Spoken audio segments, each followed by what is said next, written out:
সবাইকে স্বাগত জানাচ্ছি। আমি সুলতানা রহমান। ২০২৪ সালের জুলাই, আমি দেশের বাইরে থাকলেও ১৪ জুলাই বাংলাদেশের ঘটনাক্রম আমার চোখে পড়ে। একজন অনুসন্ধানী সাংবাদিক হিসেবে দেখি হঠাৎ করে আকস্মিকভাবে বদলে যাচ্ছে সেখানকার দৃশ্যপট। আকস্মিকভাবেই কোটা নিয়ে আন্দোলনকারী শিক্ষার্থীরা তুমি কে আমি কে রাজাকার বলে স্লোগান দিয়ে সব পক্ষকে একসঙ্গে ট্রিগার করে তোলে। এবং আরো বিস্ময়করভাবে দেখি ১৬ জুলাই ছাত্রদেরকে গুলি করে হত্যা করা হয়। একজন অনুসন্ধানী সাংবাদিক হিসেবে, একজন বাংলাদেশের মানুষ হিসেবে অত্যন্ত আহত হয়েছে এই ঘটনায়। এবং এটিও বুঝতে পারি যে যেভাবে করে মানুষ গুলির সামনে বুক চিতিয়ে দাঁড়িয়েছে, এটি একটি গণঅভ্যুত্থানের সিম্পটম। এবং সরকার মানে আমার দেশের পুলিশ বাহিনী আমার দেশের ছাত্রদেরকে হত্যা করছে। এই প্রবাসে থেকে এই ঘটনাটি আমাকে এতটাই আন্দোলিত করেছিল যে আমি এই ঘটনার প্রতিবাদ জানিয়েছিলাম। এবং ১৮ জুলাই পর্যন্ত আমি খুব শক্তভাবে তীব্র ভাষায় আওয়ামী লীগের সমালোচনা করেছিলাম, শেখ হাসিনারও সমালোচনা করেছিলাম। কিন্তু ১৮ জুলাই সেদিন ছিল বৃহস্পতিবার। আমি কয়েকটি খুবই নির্ভরশীল সূত্র থেকে জানতে পারি যে বাংলাদেশে এক ভয়াবহ ঘটনার দিকে এগুচ্ছে, যেখানে জঙ্গি গোষ্ঠী তারা ঐক্যবদ্ধভাবে সংগঠিত হয়ে বাংলাদেশকে আক্রমণ করছে। এবং আপনাদের নিশ্চয়ই মনে আছে সেই ১৮ জুলাইয়ের পরের দিন ছিল শুক্রবার, মানে ১৯শে জুলাই ছিল এক শুক্রবার। সেদিন বায়তুল মোকাররম থেকে শুরু করে বিভিন্ন জায়গা থেকে সংগঠিত হয়ে তারা গণভবনের দিকে যাত্রা করবে। এর মধ্যে মোহাম্মদপুরের বিহারি ক্যাম্পও অন্তর্ভুক্ত ছিল। এবং সেই ১৯শে জুলাই একটি রক্তাক্ত পরিস্থিতির সৃষ্টি হবে, যেখানে শেখ হাসিনাকে পিটিয়ে হত্যা করা হবে। ঠিক এই শব্দটি আমি ১৮ জুলাই জানতে পেরেছি। এবং সেদিন আমি জানতে পেরেছি এরপরে বাংলাদেশের সংবিধান বদলে দেয়া হবে, বাংলাদেশের সবকিছু আপাদমস্তক বদলে দেয়া হবে। এরপর থেকে সে ১৮ জুলাইয়ের পর থেকে একজন মুক্তিযুদ্ধের পক্ষের মানুষ হিসেবে, বাংলাদেশের স্বাধীনতা সার্বভৌমত্বে বিশ্বাসী মানুষ হিসেবে আমি আর এই আন্দোলনে নিজেকে সম্পৃক্ত রাখতে পারিনি। যারা আমার সঙ্গে ব্যক্তিগতভাবে আমার সামাজিক যোগাযোগ মাধ্যমে যুক্ত রয়েছেন তারা হয়তো দেখে থাকবেন বদলে গিয়েছিল আমার টাইমলাইন সেই ১৯শে জুলাই থেকে। এবং আপনাদের এও মনে আছে নিশ্চয়ই সেই ১৯শে জুলাই বাংলাদেশে একটা সত্যিকার অর্থে একটা যুদ্ধ ঘটে গিয়েছিল, যেটি আমি এই দূর থেকেও দেখতে পেয়েছি। পরবর্তীতে অনেকের কাছে শুনেছি যেদিন হামলা করা হয়েছিল বিটিভি ভবন, যেদিন হামলা করা হয়েছিল মেট্রো রেল সহ বাংলাদেশের অনেক বড় বড় কেপিআই ভুক্ত মানে খুবই গুরুত্বপূর্ণ এলাকাগুলো আক্রমণ করা হয়েছিল, ধ্বংস করা হয়েছিল। তারপরের ঘটনাক্রম আমরা জানি এবং আজকে প্রায় ১ বছর পরে আমরা এও জানি। আমি সেই ১৮ জুলাই যে ঘটনাগুলো, যেই তথ্যগুলো বিভিন্ন সূত্র দিয়ে জেনেছিলাম, তা সত্যি সত্যি বাস্তবে আজ আমরা দেখতে পাচ্ছি। আজ স্বাধীনতা বিরোধীরা বাংলাদেশের ক্ষমতায়। এবং আমি ৭ই আগস্ট এও জানতে পেরেছিলাম, ২০২৪-এর ৭ই আগস্ট এও জানতে পেরেছিলাম যে বাংলাদেশে একটি কু ঘটে গেছে। জামাতের নেতৃত্বে জঙ্গি গোষ্ঠী বাংলাদেশে একটি কু চালিয়েছে। সেই কুয়ের কথাও আমি সামাজিক যোগাযোগ মাধ্যমে লিখেছিলাম। এর পরের ঘটনাক্রম তো আপনারা জানেনই। কিন্তু আজকে বিবিসি একটি অনুসন্ধানী প্রতিবেদন প্রকাশ করেছে। সেই অনুসন্ধানী প্রতিবেদনটির কতটুকু ফাঁকি আর কতটুকু খাঁটি, এই প্রশ্ন আমার মনে উঠেছে। কারণ আমি একজন অনুসন্ধানী সাংবাদিক হিসেবে, সাংবাদিকতার ছাত্র হিসেবে আমার কাছে অনেকগুলো বিষয় অস্পষ্ট। আমি আজও জানি না কারা স্নাইপার দিয়ে গুলি করেছিল। আমি আজও জানি না কারা 7.62 বন্দুক দিয়ে মানুষকে হত্যা করেছিল। আমি আজও জানি না কেমন করে এইভাবে নির্বিচারে মানুষ হত্যা হয়েছিল এবং আজ পর্যন্ত যাদের ময়নাতদন্ত প্রতিবেদন প্রকাশিত হয়নি, কিভাবে তাদের মৃত্যু ঘটেছিল, কোনো হত্যাকাণ্ডেরই বিচার হয়নি। আর শেখ হাসিনার যে তিনি যেই পুলিশকে নির্দেশ দিয়েছিলেন, সেই নির্দেশটি কোন তারিখের বিবিসির প্রতিবেদনে সেটিও দেখতে পাইনি। এই অবস্থা নিয়ে আমি আজকে কথা বলবো। আমার সঙ্গে অতিথি হিসেবে যারা রয়েছেন, আপনারা দেখতে পাচ্ছেন এবং আপনারা সবাই চেনেন, রয়েছেন ব্যারিস্টার রেজাউল করিম। তিনি সাবেক মন্ত্রী এবং এমপি এবং আওয়ামী লীগের আইন বিষয়ক সম্পাদক সাবেক।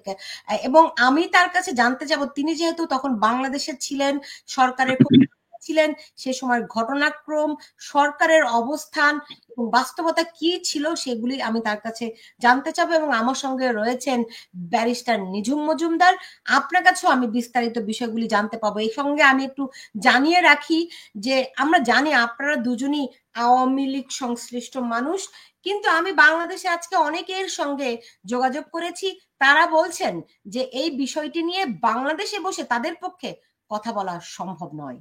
যে কারণে আমি আরো অনেককে চেষ্টা করে ব্যর্থ হয়েছি। যারা বাংলাদেশে রয়েছেন, ঘটনার সরাসরি প্রত্যক্ষদর্শী রয়েছেন, তাদেরকে আমি সংযুক্ত করতে পারিনি, কারণ তারা অনিরাপদ বোধ করছেন। প্রথমে জানতে চাই ব্যারিস্টার রেজাউল করিম, আপনি একজন আইনজীবী, আপনি ঘটনাটিকে, আমি বিশ্বাস করি যে আপনি একটু নির্মোহভাবে দেখবেন। শুধুমাত্র আওয়ামী লীগের প্রেক্ষাপটে তো আমরা দেখি, আপনি দেখেন। আজকে একটু আইনজীবী হিসেবে যদি আমাদেরকে বলতেন সেই সময়টি কি ঘটেছিল, কি দেখেছেন আপনারা?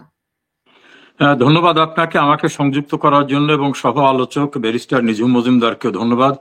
আমি সুলতানা আপনার বিভিন্ন প্রোগ্রামগুলো দেখি, সেখানে অনেক তথ্য সম্বলিত বিভিন্ন বিষয় নিয়ে আলাপ আলোচনা করেন। এর দ্বারা আপনার অসংখ্য দর্শক শ্রোতা আছে যারা সমৃদ্ধ হয়। আমি এই মুহূর্তে নির্মোহভাবে এই প্রসঙ্গে কিছু কথা বলতে চাই।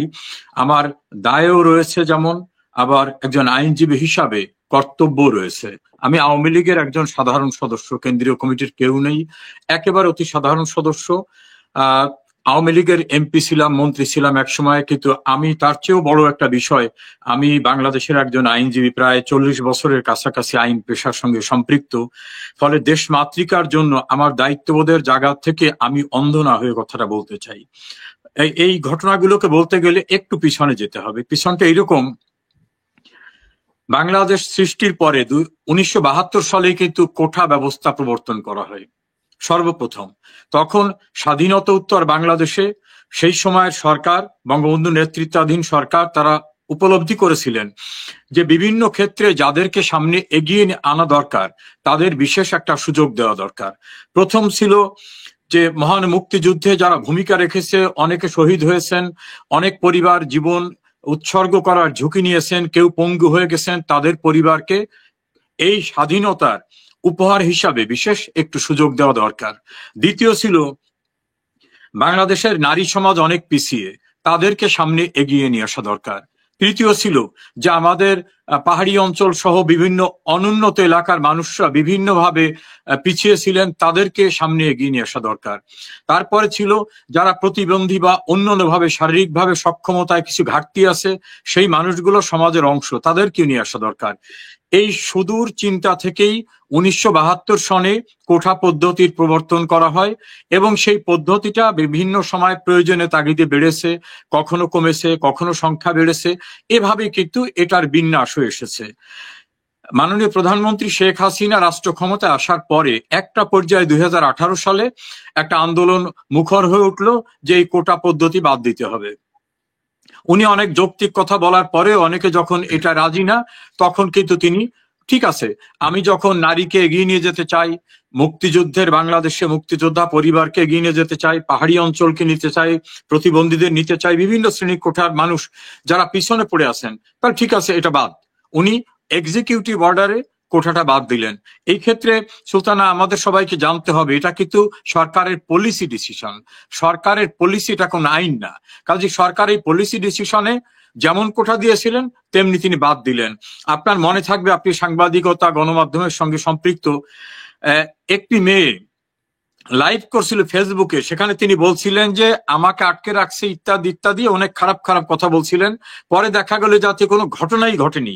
এত কিছুর পরেও মাননীয় প্রধানমন্ত্রী সহনশীলতার দৃষ্টি দেখে কোটাটাকে বাতিল করে দিলেন। এরপরে কিছু মুক্তিযোদ্ধার সন্তানরা হাইকোর্টে সংবিধানের 102 অনুচ্ছেদে একটা মামলা করেন, যেটাকে আমাদের পরিভাষায় বলা হয় রিট মামলা। তা যে কোনো কেউ মামলা করতে পারেন, মামলা করতে তো আমি আপনি কেউ কাউকে নিষেধ করতে পারি না, এটা তাদের রাইট। তারা মামলা করেছেন। সেই মামলার ক্ষেত্রেও ডেপুটি অ্যাটর্নি জেনারেল সাইফুজ্জামান তিনি কোর্টে অ্যাটেন্ড করে সরকারের পক্ষে লিখিত বক্তব্য রেখেছেন এবং মৌখিক বক্তব্য রেখে বলছেন যে ভাই ভাই আমরা আজকে একটু বিবিসির প্রতিবেদনটার মধ্যে থাকি, বুঝতে পেরেছেন? আমরা জানি যে কোটা দিয়ে শুরু হলেও ওই ইতিহাসটুকু তো আমরা জানি, কিন্তু আজকে যে বিবিসি প্রতিবেদনটি যেটি করেছে আমি বিশ্বাস করি আপনি নিশ্চয়ই দেখেছেন, এই প্রতিবেদনে অনেকগুলো গুরুতর অভিযোগ এসেছে, সেটি সম্পর্কে একটু মূল্যায়নটি যদি করতেন। না, আমি সেটা আসি, আমি ছোট্ট করে 1 মিনিটের ভিতর বলিনি। হাইকোর্টে এবং অ্যাপিলেট ডিভিশনে দুইখানে কিন্তু সরকারের পক্ষ থেকে বলা হলো যে কোঠা আমরাই বাতিল করছি, আমরা চাই ওটা বাতিল বহাল থাকুক। এই পার্টটা এই কারণে বলা দরকার, আপনার অনেক নতুন দর্শক শ্রোতা আপনার আজকে শোতে অংশগ্রহণ করতে পারে, অনেকে হয়তো এই বিষয়টা সম্পর্কে জানেন না, এই জন্য মাঝামাঝি জায়গা থেকে শুরু করলে তাদের কাছে অস্পষ্ট থাকতে পারে। তাহলে আমার ক্লিয়ার কথাটা হলো, সরকার কোঠা বাতিলের জন্য নিজেরা যেমন সিদ্ধান্ত নিয়েছিলেন, কোর্টে গিয়ে একই কথা বলেছিলেন। আর কোর্টে যখন মামলাটা বিচারাধীন ছিল তখন সরকারের কোনো এখতিয়ার নাই বিচারাধীন বিষয়ে কোর্টকে বলবে যে তুমি এই রায় দাও অথবা এই রায় দিও না, অথবা তোমার ওখানে থাকা অবস্থায় আমি এই সিদ্ধান্ত দেবো, এটা বলার সুযোগ ছিল না। এই জিনিসটা পরিষ্কার করলাম। এখন বিবিসির যে রিপোর্টটা, সেই রিপোর্টটা আমার দেখার সুযোগ হয়েছে। এই রিপোর্টটাকে আমার কাছে মনে হয়েছে উদ্দেশ্য প্রণোদিত, অসম্পূর্ণ, সাংবাদিকতার নীতিমালা পরিপন্থী। কিভাবে আমি সেটাকে প্রথমেই বলি, একটা উদাহরণ দিয়ে বলি। বাংলাদেশে একজন বিশিষ্ট ব্যক্তি, একজন ক্ষমতাবান ব্যক্তির বিরুদ্ধে একটি মামলা করেছিল। টেকনিক্যাল কারণে আমি কারো নামটা বলতে চাচ্ছি না। মামলা করার পরে তার বাসায় কিছু সাংবাদিক গেলেন, গিয়ে তাকে বললেন যিনি মামলা করেছে, যে আপনি তো এত বড় বিখ্যাত মানুষ, না হলে এই ক্ষমতাসীন ব্যক্তিদের বিরুদ্ধে এই মামলাটা করতে সাহস পেলেন কিভাবে? সব ইন্টারভিউ নেওয়ার পরে টেকনিক্যালি তাকে জিজ্ঞেস করলো, আপনার বিরুদ্ধে তো একটা অভিযোগ আছে। উনি বললেন কি অভিযোগ? যে আপনার বিরুদ্ধে একটা রেপ মামলা হয়েছিল, ধর্ষণের মামলা হয়েছিল, এ প্রসঙ্গে আপনার জবাব কি?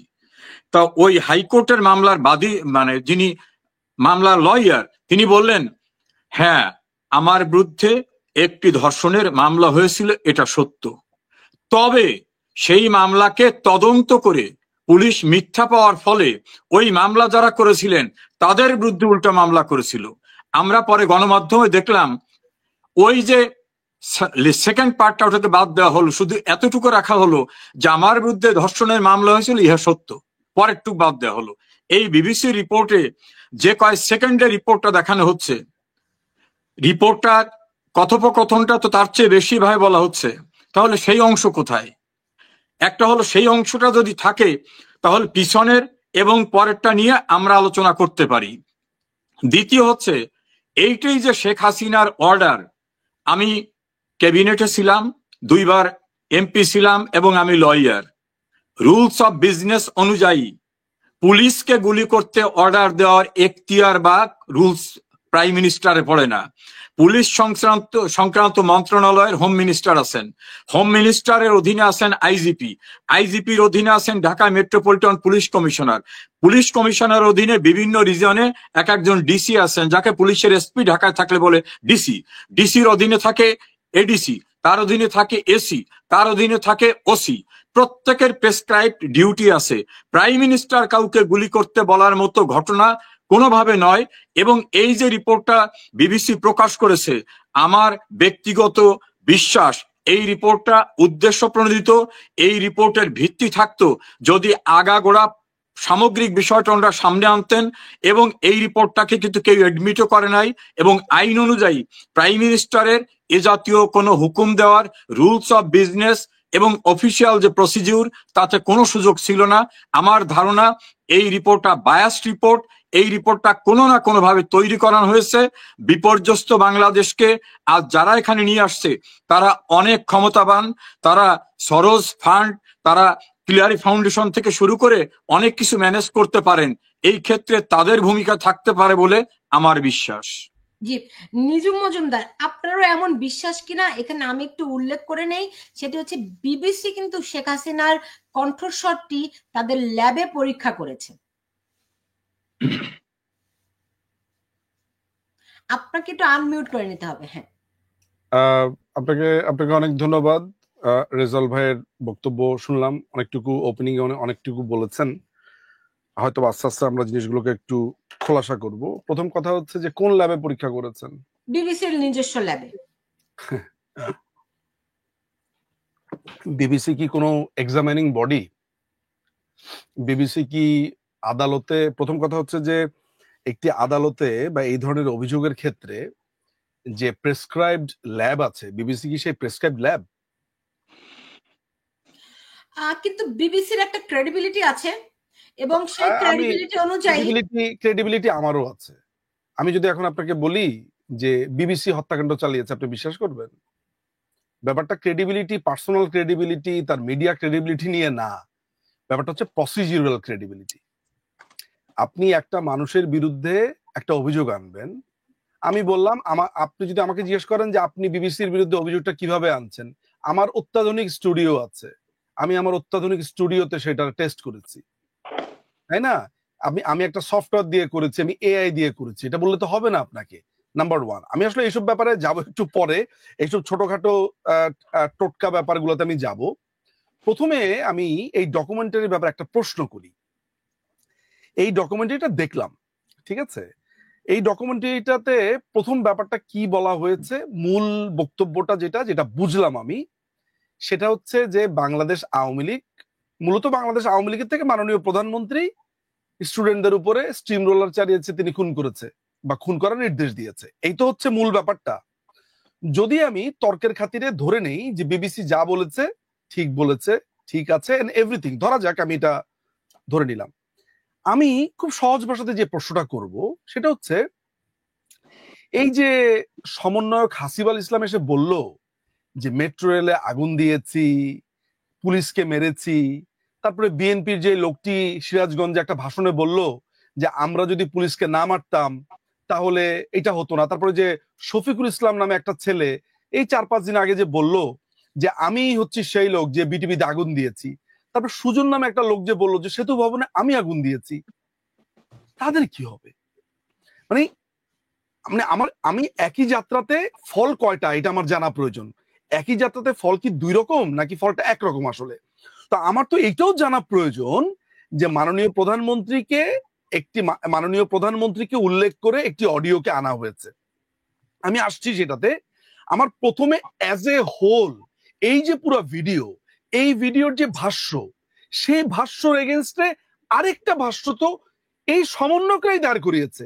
আমরা তো ডে ওয়ান থেকে ক্রমান্বয়ে বলেছি যে আমরা কাউকে হত্যার নির্দেশ দেইনি, আমরা কোনো ধরনের মেইহেম করিনি বা সহিংসতা করিনি, নৈরাজ্য করিনি, আমরা কিন্তু কনসিস্টেন্টলি এটা বলে যাচ্ছি। কিন্তু অপরদিকে সমন্বয়করা খুবই প্রাউডলি বলে যাচ্ছে যে তারা এনায়েতপুরে হত্যা করেছে, তারা মেট্রো রেলে আগুন দিয়েছে, তারা পুলিশকে হত্যা করেছে, তারা গুলি করেছে। নাফিজ নামে একটা ছেলে, সে পুরো একটা বিল্ডিং এ সে একটা ছবি দিল, একটা সেলফি তুললো, সেলফির পেছনে পুলিশ, আপনার উত্তরা থানা, সেখানে বললো একটা পিস্তল তার হাতে, সেখানে সে বলল এই পিস্তল দিয়ে সে গুলি করেছে। এখন আমার প্রশ্ন আসছে যে এই যে স্বীকারোক্তি, এই স্বীকারোক্তিগুলোকে আমরা কি করব? তাহলে এই স্বীকারোক্তিগুলো কি জাস্ট আমরা এটা মনে করে নেব যে এই স্বীকারোক্তি দিয়ে আসলে আমাদের কোনো কাজ নাই? বিবিসি বলেছে, বিবিসির ল্যাবে টেস্ট করেছে, এইটাই আইন, নাম্বার ওয়ান। এইবার আসি আমি একটু ডকুমেন্টারির ভেতরে। এই ডকুমেন্টারির 7 বা 8 মিনিটে বলা হচ্ছে যে আওয়ামী লীগের এগেনস্টে যখনই কেউ কিছু বলতো তাকে জেলে পড়া হতো। আপনি দেখুন ওই 7 বা 8 নাম্বার মিনিটে এটা আছে। সেখানে আপনার ওই যে দেখানো হচ্ছে ওই যে আপনার ওই যে ক্যান্টনমেন্টে যে ওরা গিয়েছিল, যেটাকে তারা আয়নাঘর বলে অভিহিত করা হচ্ছে, সেইটার ছবি আর পেছনেই নেপথ্য কণ্ঠ। এখন আপনি আমাকে বলেন তো, খুবই রিজনেবলি আপনি চিন্তা করেন, আপনি তো নির্মমভাবে বলার চেষ্টা করছেন, এই সরকারের এগেইনস্টে কিছু বললেই যদি জেলে পড়া হতো, তাহলে গোলাম মাওলা রনি, আসিফ নজরুল, রুমিন ফারহানা, তারপরে হচ্ছে আপনার ডেইলি স্টারের যে গোলাম মর্তুজা, তারপরে হচ্ছে আরো, মানে আমি যে কয়টা নাম আমার মাথাতে এলো, মাসুদ কামাল, এই মানুষগুলো গত 16 বছর ধরে যে বলে গেল। তারপরে ওই যে একটা হদল কুতকুত আছে না, এটার নাম যেন কি, আব্দুল তুষার, ওই যে ওষুধ চুরি করেছে যে আপনার টাঙ্গাইলের যে ওষুধ চোর যে আব্দুল তুষার আছে, তাকেও তো জেলে পড়া হতো। মানে আমি কিন্তু এই যে টাঙ্গাইলের ওষুধ চোর বলেছি, আমি কিন্তু কাউকে বদনাম করার জন্য বলিনি। আপনি বদনাম করছেন। না না না না না, আপনি ভুল করছেন। না না, আপনি ভুল করছেন। আমি হয়তো তাহলে আমি যেটা বলি, তস্কর বললে সুন্দর শোনা যেতে পারে।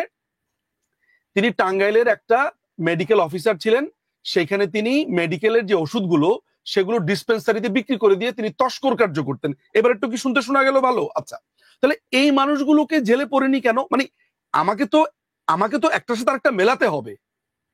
আপনিও তো অনেক সমালোচনা করেছেন, বা আরো অনেক মানুষ সমালোচনা করেছেন। আপনি বাংলাদেশে যাননি? আপনি আপনি আপনি আপনি আপনার দেশে কখনো বলেছে আপনার নামে মামলা হয়েছে সুলতানা আপা? এটা গেল 2 নাম্বার। আচ্ছা, 3 নাম্বার, সেখানে দেখাচ্ছে যে একটি ছেলেকে যাত্রাবাড়িতে এপিসি ঢুকেছে, যাত্রাবাড়িতে আপনার একটা ছেলে কাত হয়ে পড়ে আসে, পুলিশ গুলি করছে। ইন্টারেস্টিং ব্যাপার হচ্ছে যে এই যে যাত্রাবাড়িতে পুলিশকে আপনার মেরে ওইখানে যে ঝুলিয়ে দেওয়া হয়েছে, এই ডকুমেন্টারিতে কি সেটা দেখানো হয়েছে? তাহলে আমরা ধরে নিতে পারি যে সরকার নিজেই পুলিশকে মেরে তার অধীনে থাকা পুলিশকে ঝুলিয়ে দিয়েছে। তাহলে ওই গল্পটা কে বলবে?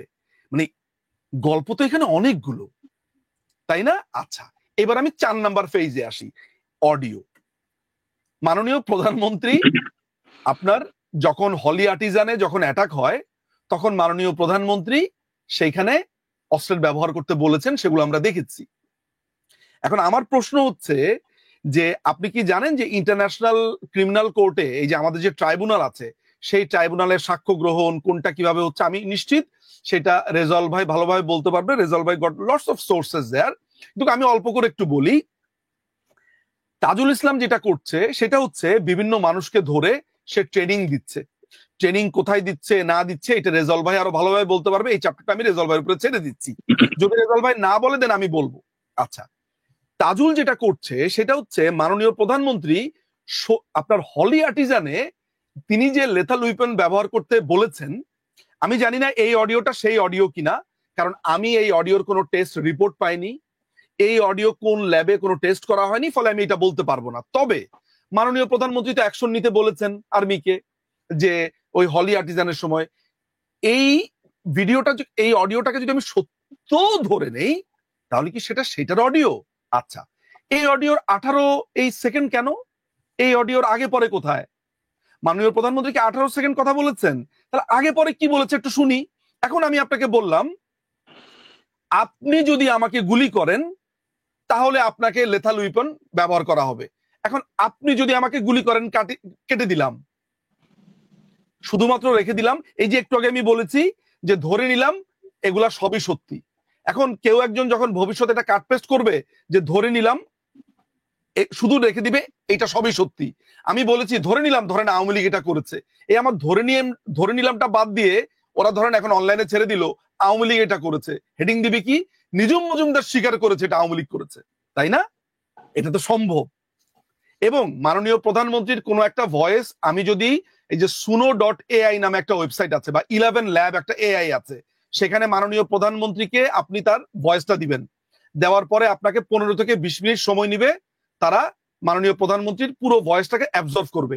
এরপরে আপনি টাইপ করবেন আমি খুন করেছি, দেখবেন মাননীয় প্রধানমন্ত্রীর গলাতে বলবে আমি খুন করেছি। আপনি তখন বলবেন এ দেখি প্রধানমন্ত্রী কথা বলছে।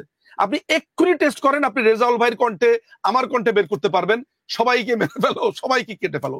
সুতরাং বিবিসি বলেছে যে এইটা প্রধানমন্ত্রীর ভয়েস, বিবিসি বলেছে সমস্ত কিছু আওয়ামী লীগ করেছে, তাহলে আমাদেরকে ধরে নিতে হবে জুয়েল মোল্লাকে যে 18 জুলাই ঝুলিয়ে দিয়েছে, তারপরে যে যাত্রাবাড়িতে আপনার পুলিশকে ঝুলিয়ে রেখেছে, সেগুলো সব কিছু মিথ্যে।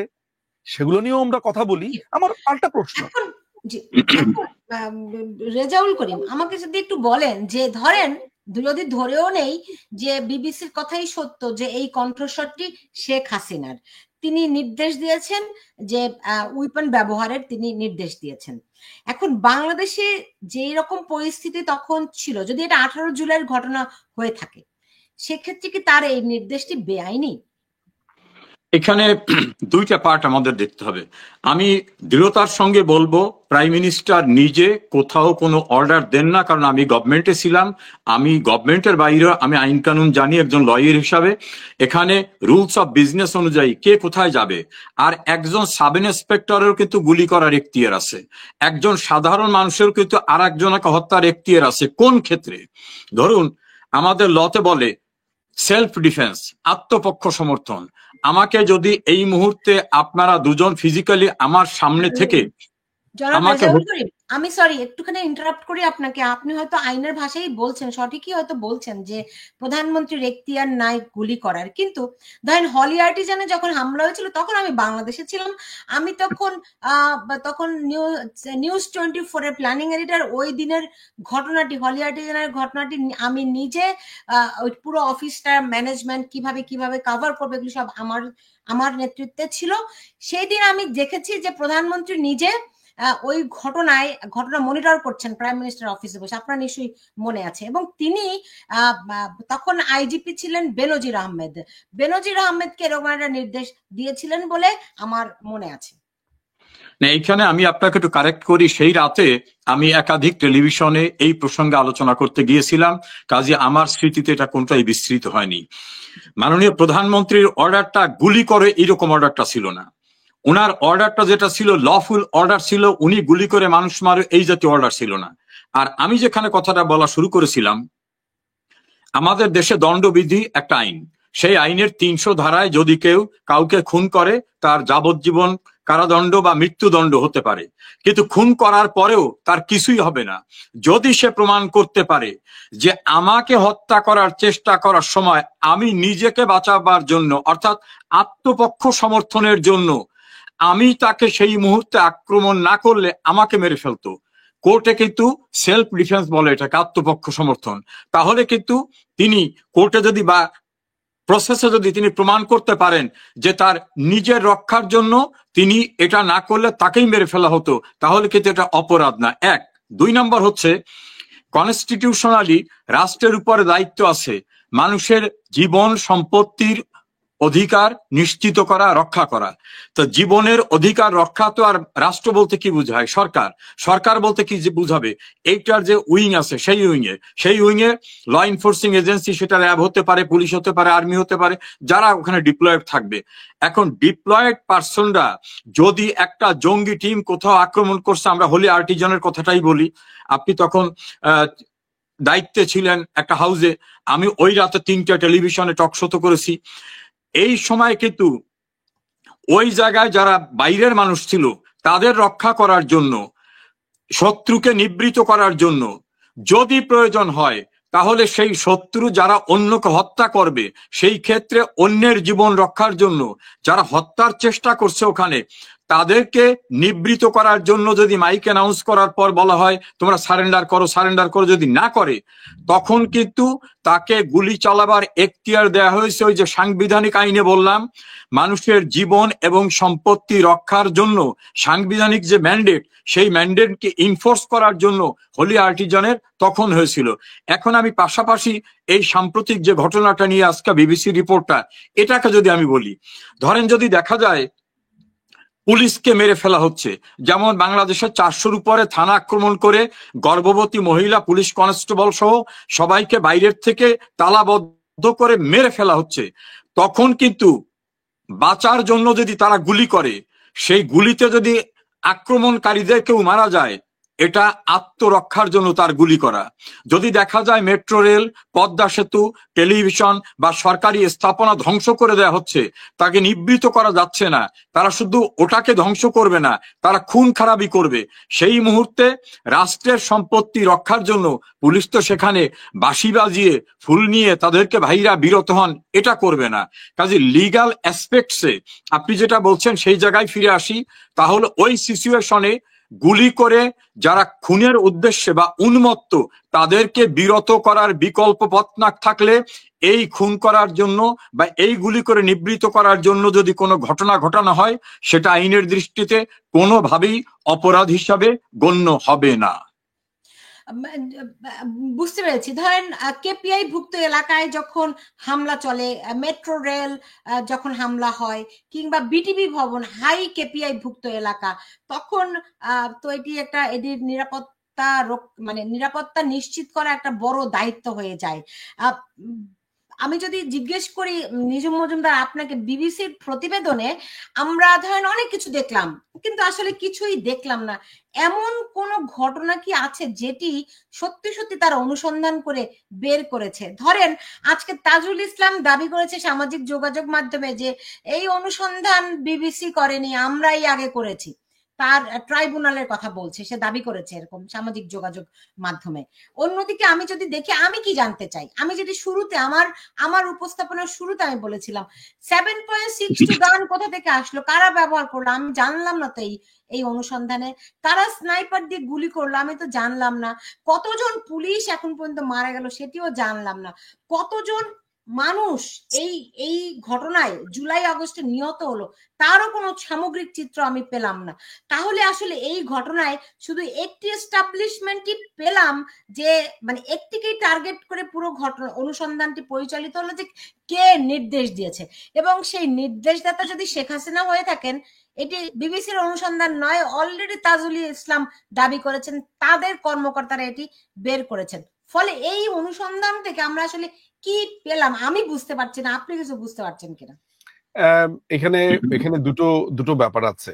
একটা হচ্ছে পার্টিকুলারলি বিবিসি যেই অনুসন্ধানটা করছে বলে দাবি করছে, সেটা যেমন একটা অ্যাসপেক্ট আছে। আমার কাছে মনে হয় যে একই দিকে আমি যেই দাবিটুকু করছি, এগুলো আসলে মানুষের সামনে আসা উচিত এবং একটা ডকুমেন্টারি ওয়েতে আসা উচিত, এবং সেটা না হওয়ার ফলশ্রুতিতেই বিবিসি এই সুযোগগুলো পেয়েছে, আল জাজিরা এই সুযোগগুলো পেয়েছে। এই যে দিনের পর দিন আল জাজিরা এই ডকুমেন্টারি বানাচ্ছে, একতরফা ভাবে দেখাচ্ছে, পার্টিকুলারলি একটা দীর্ঘদিন ধরে স্মিয়ার ক্যাম্পেইনটা করছে, এইটার পাল্টা হিসেবে একটা কার্যকর যেই মিডিয়া যেই ভূমিকাগুলো নেওয়া প্রয়োজন, আমি আমার নিজের কথাই বলতে পারি, আমিও কি ঠিক একইভাবে নিতে পেরেছি বা আমরা কি দেখাতে পেরেছি?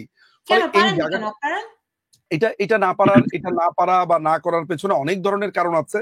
একের পর এক সরকারের উপরে নানান ধরনের দোষ এসেছে, নানান ধরনের, দেখেন আপনি খেয়াল করে দেখেন যে আল জাজিরা যখন, আমি আপনাকে বলছি আল জাজিরা এবং ব্রিটিশ মিডিয়া এরা অনেকদিন ধরে ডক্টর ইউনূসের পক্ষে কাজ করছে, আমরা এটা অনেকদিন ধরেই দেখছি। সেক্ষেত্রে আপনারা ইংল্যান্ডে আছেন, আপনারা কেন পিছিয়ে আছেন? দেখেন, একটা কথা যেটা আছে, যে সেটা হচ্ছে যে আমরা যে একেবারে দেখিয়েছি, হয়তোবা তাদের তুলনাতে এক্সপোজারটা কম ছিল। তবে আমি আপনাকে একটা ব্যাপারে কথা দিতে পারি, যে এইসব ঘটনাগুলো অবশ্যই দেখানো হবে এবং মানুষের সামনে তুলে ধরা হবে মুদ্রার অপর পিঠ। তারা তো দেখাচ্ছে যে পুলিশ এই করেছে সেই করেছে, নানান ধরনের ব্যাপার।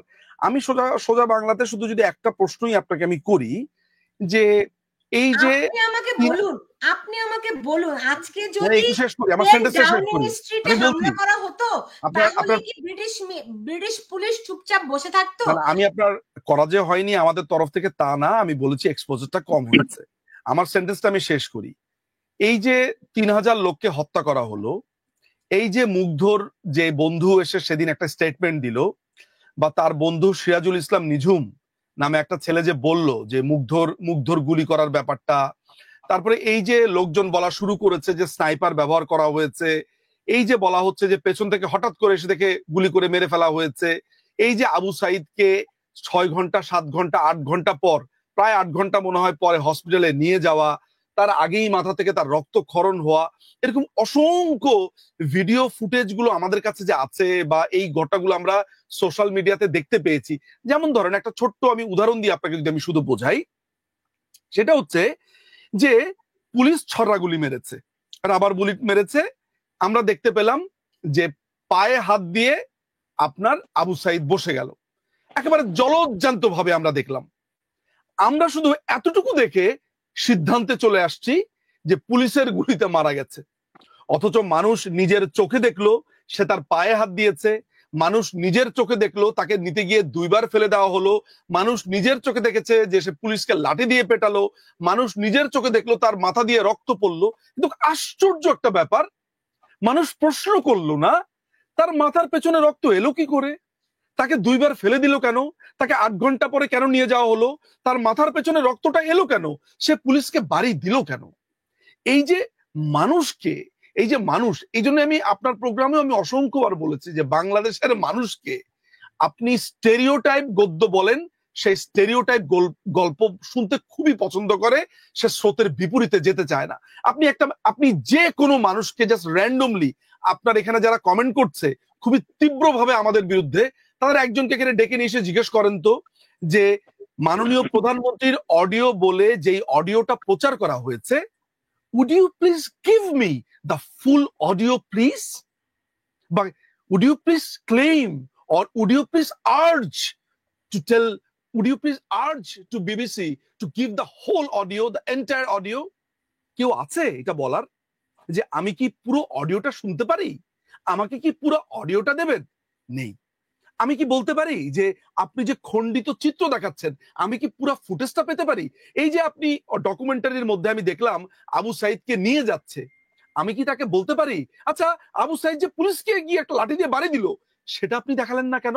আচ্ছা এই যে আপনি আবু সাইদকে নিয়ে যাচ্ছে 4টা-5টা ছেলে, ঠিক সেই জায়গাতেই সে আপনার ফুটেজটা বন্ধ করে দিয়েছে, ঠিক যার পরপরই তাকে ড্রপ করে ফেলে দিয়েছে তার মাথাটা আগে, সেটা আপনি দেখালেন না কেন? আচ্ছা আবু সাইদের মাথা দিয়ে যে রক্ত পড়ছে, এইটা আপনি দেখালেন না কেন? তাহলে এটাকে আমরা বলি হচ্ছে পলিটিক্স অফ কনভেনিয়েন্ট, অর্থাৎ আপনার ঠিক যতটুকু আপনার জন্য কাজে লাগবে আপনি ওইটাই দেখাবেন। আমি তো দুটো চিত্রই দেখতে চাই। আচ্ছা এইবার আমি একটু আইনের ব্যাপারে আসি। আচ্ছা আইন কি বলছে? আইন পরিষ্কার করে বলছে পুলিশ প্রবিধানের 153 ক আই অনুযায়ী পুলিশ ব্যক্তিগত আত্মরক্ষা বা সম্পত্তি রক্ষার অধিকার প্রয়োগ করার জন্য আগ্নেয়াস্ত্র ব্যবহার করতে পারবে। দণ্ডবিধি আইনের 96 থেকে 106 দ্বারা। পুলিশ প্রবিধানের 153 ক 2 অনুযায়ী পুলিশ বেআইনি সমাবেশ ছত্রভঙ্গ করার জন্য আগ্নেয়াস্ত্র ব্যবহার করতে পারবে। এইটা আবার কনফার্ম করছে ফৌজদারি কার্যবিধির 127 থেকে 128 ধারা। পুলিশ প্রবিধান 153(3) অনুযায়ী কোন কোন পরিস্থিতিতে পুলিশ গ্রেফতার কার্যকর করার জন্য আগ্নেয়াস্ত্র ব্যবহার করতে পারবে সেটা ফৌজদারি কার্যবিধি 46 ধারাতে বলা আছে। পুলিশ প্রবিধানের 153 খ অনুযায়ী ব্যক্তিগত আত্মরক্ষা অধিকার প্রয়োগের জন্য পুলিশ আগ্নেয়াস্ত্রের ব্যবহার করতে পারবে। আমি আপনাকে এই 5টা আইন বললাম। এখন সুলতান আপা আপনার কাছে প্রশ্ন, পুলিশকে যখন ঢিল মারা হচ্ছে, পুলিশ প্রপোর্শনেট ফোর্স ইউজ করছে, সেটা কি ছড়রাগুলি, টিয়ার গ্যাস, ঢিল মারা হচ্ছে, পাটকেল মারা হচ্ছে, ফাইন। তো পুলিশকে যখন মেরে যাত্রাবাড়ি ফ্লাইওভারে ঝুলিয়ে দেওয়া হচ্ছে, তখন কি পুলিশ অফিসার বলবে মাননীয় প্রধানমন্ত্রী আমি কি এখন গুলি করতে পারি? এটা কি পুলিশ তখন বলবে? পুলিশ তখন গুলি করবে, এটা আইনে আছে। তাহলে আইন চেঞ্জ করেন। এখন আপনারা কি বিবিসির সামনে বিষয়গুলি তুলে ধরবেন? 153 আইনে আছে পুলিশকে গুলি করার অধিকার আছে পুলিশের। 3000 পুলিশকে মেরে ফেলা হয়েছে, আর ওরা বলছে ওদের 840 জনকে মেরেছে। এটা হচ্ছে ওদের দাবি। প্রথমে বলেছে 4000, 4000 থেকে নেমে এসেছে 2000, 2000 থেকে নেমে এসেছে 1500, 1500 থেকে নেমে এসেছে 1000, এখন এসে 840। ওই 840 জনের মধ্যে কালকে যে প্রতিবেদনটা দেখতে পেয়েছি, সেই প্রতিবেদন হয়েছে আপনার চুরি করতে গিয়ে ধরা পড়েছে নিউ মার্কেটে, আজকে থেকে 5 মাস আগে, ওই ঘটনার 5 মাস আগে তাকেও নাম ঢুকিয়ে দিয়েছে। আমি আপনাকে এই পরের সেগমেন্টে আমি এটা দেখে দেখে আপনাকে পড়ে শোনাচ্ছি, রেজাল ভাইয়ের পরেই আমি এটা বলবো যে কাদের কাদের রিপোর্ট করেছি যে ধর্ষণের আসামিকেও, যে ধর্ষক ওই আন্দোলনের সময় একজন ধর্ষক, দুইজন ধর্ষককেও বিবিসি কি এটা দেখিয়েছে যে আব্দুল মুত্তাকির যে গণভবন থেকে চেয়ার চুরি করেছে, ফুলের টপ চুরি করেছে, কায়সার আমির যে আপনার প্রিন্টার চুরি করেছে, লুটপাট করেছে, খুন করেছে, তারপরে গণভবন কমপ্লেক্স হত্যা করেছে। আপনি না আপনি রেজাউল ভাইকে জিজ্ঞেস করেন না কেন যে উনাকে খুন করতে কিভাবে এসেছিল? সেটা কি বিবিসি প্রতিবেদনে দেখিয়েছে? সেটাই এখন বিবিসির যে প্রতিবেদনে পুরো চিত্রটিতে আসে নাই বলে দাবি করছেন, সেই বিষয়ে কি আপনারা বিবিসির সঙ্গে কোন রকম যোগাযোগ করবেন? তাদের কার্যালয়ের সঙ্গে আমরা ডেফিনেটলি আমরা চিঠি দিব, আমাদের যে লিগ্যাল টিম আছে সেই আমরা চিঠি দিব, জানতে চাবো, এবং আমরা আমাদের কাজগুলা করব, এবং আগামী 1 থেকে 2 মাসের ভেতরেই আপনি দেখবেন। ইনফ্যাক্ট এইটা রিপারকেশন হিসেবেই আমরা অতি দ্রুত আমরা পাল্টা ভিডিও বানাবো। শেষ, আমাদের যতটুকু ক্ষমতা আছে আমরা করব, আমরাও দেখাবো। আচ্ছা, জনাব ব্যারিস্টার রেজাউল করিম, আপনি যদি আমাকে একটু বলতেন যে আপনাদের পিআর এত দুর্বল কেন, মানে আওয়ামী লীগের পিআর এত দুর্বল কেন? আমি বিভিন্ন সময় বিভিন্ন জায়গা থেকে, একটা বছর হয়ে গেল, দৃশ্যমান কি করছেন আপনারা? I don't see anything. দেখুন, এটা খুবই গুরুত্বপূর্ণ প্রশ্ন করেছেন। আমি আসলে আওয়ামী লীগের কোনো পলিসি ডিসিশন মেকার না। আমি সিম্পল একজন সদস্য আওয়ামী লীগের।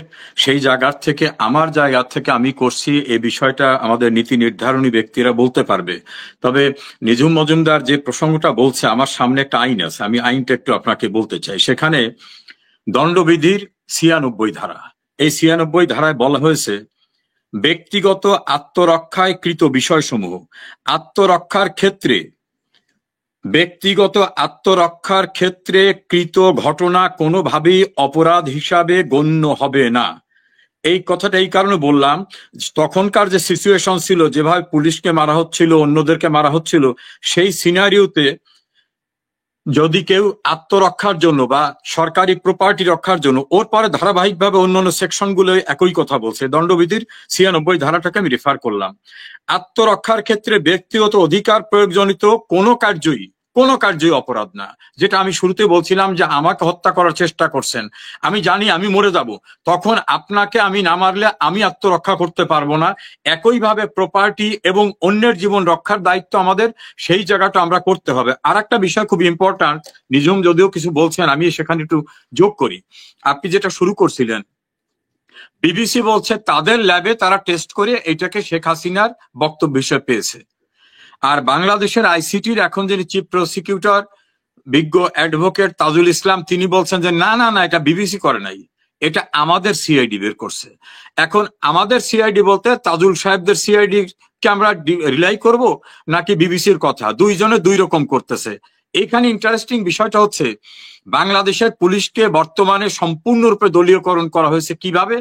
ঢাকায় মেট্রোপলিটন পুলিশের যিনি কমিশনার, পুলিশের যিনি আইজিপি, এরা কিন্তু অনেক আগে রিটায়ার্ড হয়ে বাড়ি চলে গেছিল স্বাভাবিক জীবনে। সেই বেচারাদের ধরে এনে তাদেরকে পুলিশের ইউনিফর্ম পরানো হয়েছে। এর আগে আইজি ছিলেন, তিনিও কন্ট্রাক্ট সার্ভিসে। এখন তিনি বহু আগে বাড়িতে চলে গেছেন, তাদের আনা হয়েছে। তাহলে বাংলাদেশে এত পুলিশ অফিসার, এত পুলিশ, তাদের উপর আস্থা নাই।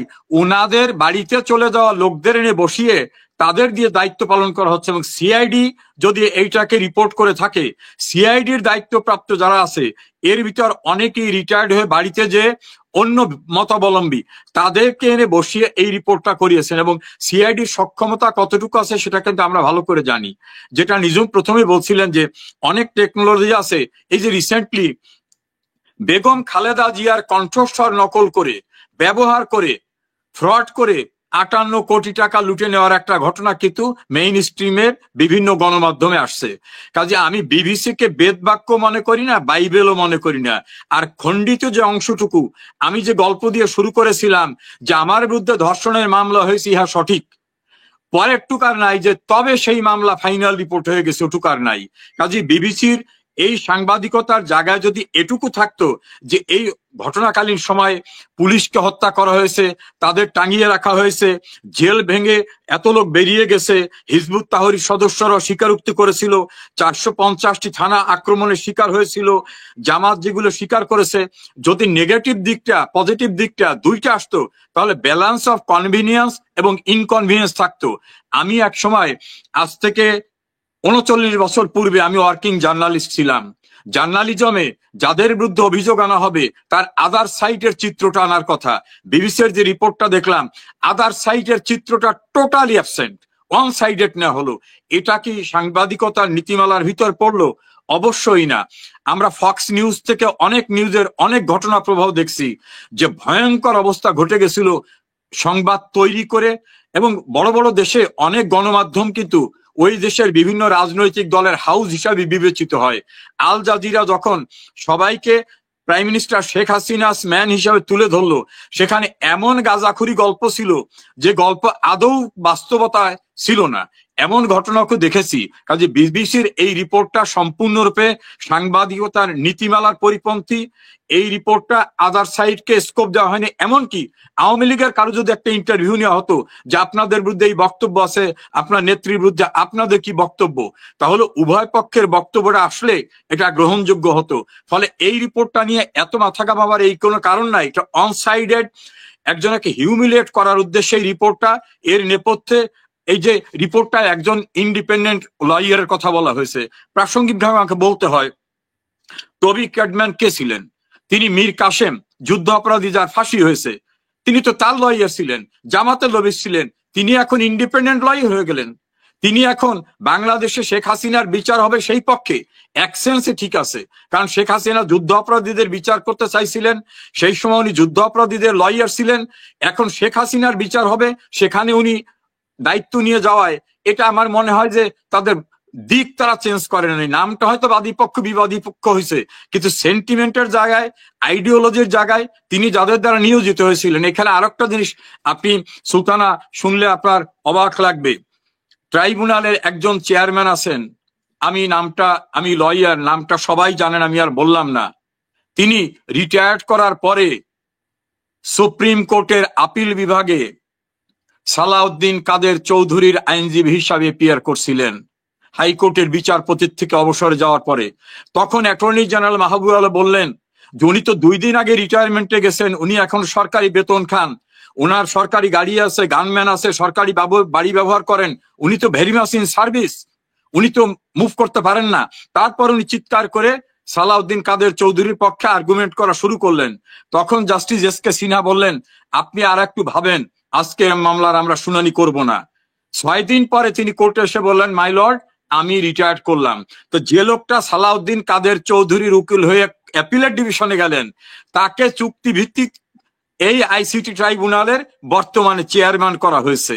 কাজে জিনিসটা পরিষ্কার যে ওখানে ট্রায়ালের নামে কি হচ্ছে, ওখান থেকে রিপোর্টের নামে কি হচ্ছে, ওখানে প্রসিকিউশনের কি স্টোরি তৈরি করা হচ্ছে। তাজুল সাহেব প্রথম দিনে বললেন তদন্তে পাওয়া গেছে শেখ হাসিনার নির্দেশেই সমস্ত স্থাপনায় আগুন দেওয়া হয়েছে, ভাঙচুর করা হয়েছে। আর যারা ভাঙচুর করলেন তারা বললেন যে না, আমরাই ভাঙচুর করেছি। এখন তাজুল সাহেব এবং রিপোর্টটাকে বিশ্বাস করব না যারা আত্মস্বীকৃত হামলাকারী তাদেরটা বিচার করব, তাদেরটাকে বিশ্বাস করব? কাজে এটা হাস্যস্কর একটা প্রসিকিউশন হচ্ছে। সেই প্রসিকিউশনকে সাপোর্ট করার জন্য বাংলাদেশের গণমাধ্যমের তো গলা টিপে ধরে রাখা আছে, তারা বিভিন্নভাবে করতেছে। বিদেশি গণমাধ্যমও যে বায়াসড হয় নাই এ কথা বলার অবকাশ রাখে না। জি জি, নিজুম মজুমদার আমাকে যদি বলতেন, দেখুন মানে আমি পুলিশের বিষয়টি বারবার আনছি এই কারণে, কারণ আমি একজন অনুসন্ধানী সাংবাদিক হিসেবে আমি শুরুতেই বলেছি যে কেমন করে আমি পুরো ঘটনাটি অবজার্ভ করেছি। এবং প্রথম যেমন আমাদের মুক্তিযুদ্ধের সময় একটা প্রথম প্রতিরোধ গড়ে তুলেছিল পুলিশ বাহিনী, ঠিক একইভাবে পুলিশ এবং পুলিশ প্রথম আক্রান্ত হয়েছিল 71-এ, ঠিক এমনি ভাবে এইবারও দেখলাম 2024-এ পুলিশ প্রথম টার্গেট এবং প্রথম প্রতিরোধ গড়ে তোলার চেষ্টাটিও করেছিল। কিন্তু মানে এই প্রতিবেদনে সে তার কিছুই নেই কেন, এই জায়গাটি যদি একটু বলতেন খুব সুস্পষ্ট করে। কারণ ঘটনার আগে থেকেই কিন্তু পুলিশের লাশ ঝুলিয়ে রেখেছিল তারা। ঘটনার আগে থেকে মানে 5ই আগস্টের আগেই বিভিন্ন জায়গায় পুলিশের লাশ ঝুলিয়ে রাখা হয়েছিল। এমনকি আপনি যদি দেখেন যে এই ডকুমেন্টের মধ্যেই আছে যে ঘটনার পরে মানে 5ই আগস্টের পরেও বিভিন্ন অলিগলিতে পুলিশের লাশ ছড়িয়ে ছিটিয়ে ছিল। এই বিষয়টিও এই অনুসন্ধানী প্রতিবেদনটিতে আসেনি। অনুসন্ধানী প্রতিবেদনে শুধু এটাই না, শুরু করতে হলে একটু গোড়া থেকেই আসতে হবে।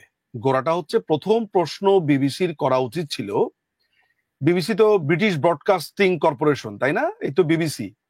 আচ্ছা, ব্রিটেনের যদি অ্যাপিলেট ডিভিশন বা একেবারে ন্যূনতম ফার্স্ট ট্রায়াল ট্রাইব্যুনালও যদি একটা রায় দেয়, সেটা করার জন্য হোয়াইট চ্যাপেলে ধরা যাক যে একটা বিক্ষোভ সমাবেশ হলো আলতাবালি পার্কে, যে ফার্স্ট ট্রায়াল ট্রাইব্যুনালের রায় পাল্টাতে হবে, সেটা ব্রিটেন করবে? ব্রিটিশ গভর্নমেন্টরা নিজেদের দেশের আইন কানুন এগুলোকে আপহোল্ড করবে। তাদের সমস্ত মজা হচ্ছে গরিব দেশে গিয়ে। গরিব দেশে এটা করা হলো না। প্রথম প্রশ্ন আপনাকে করতেই হবে যে উচ্চ আদালত একটি রায় দিয়েছে, সেই রায়কে আদালতে চ্যালেঞ্জ না করে রাস্তাঘাটে চ্যালেঞ্জ করলো কেন? Number one. Number two, Chhatra League একটা সমাবেশ ডেকেছিল আপনার 15 তারিখে, 15ই জুলাই।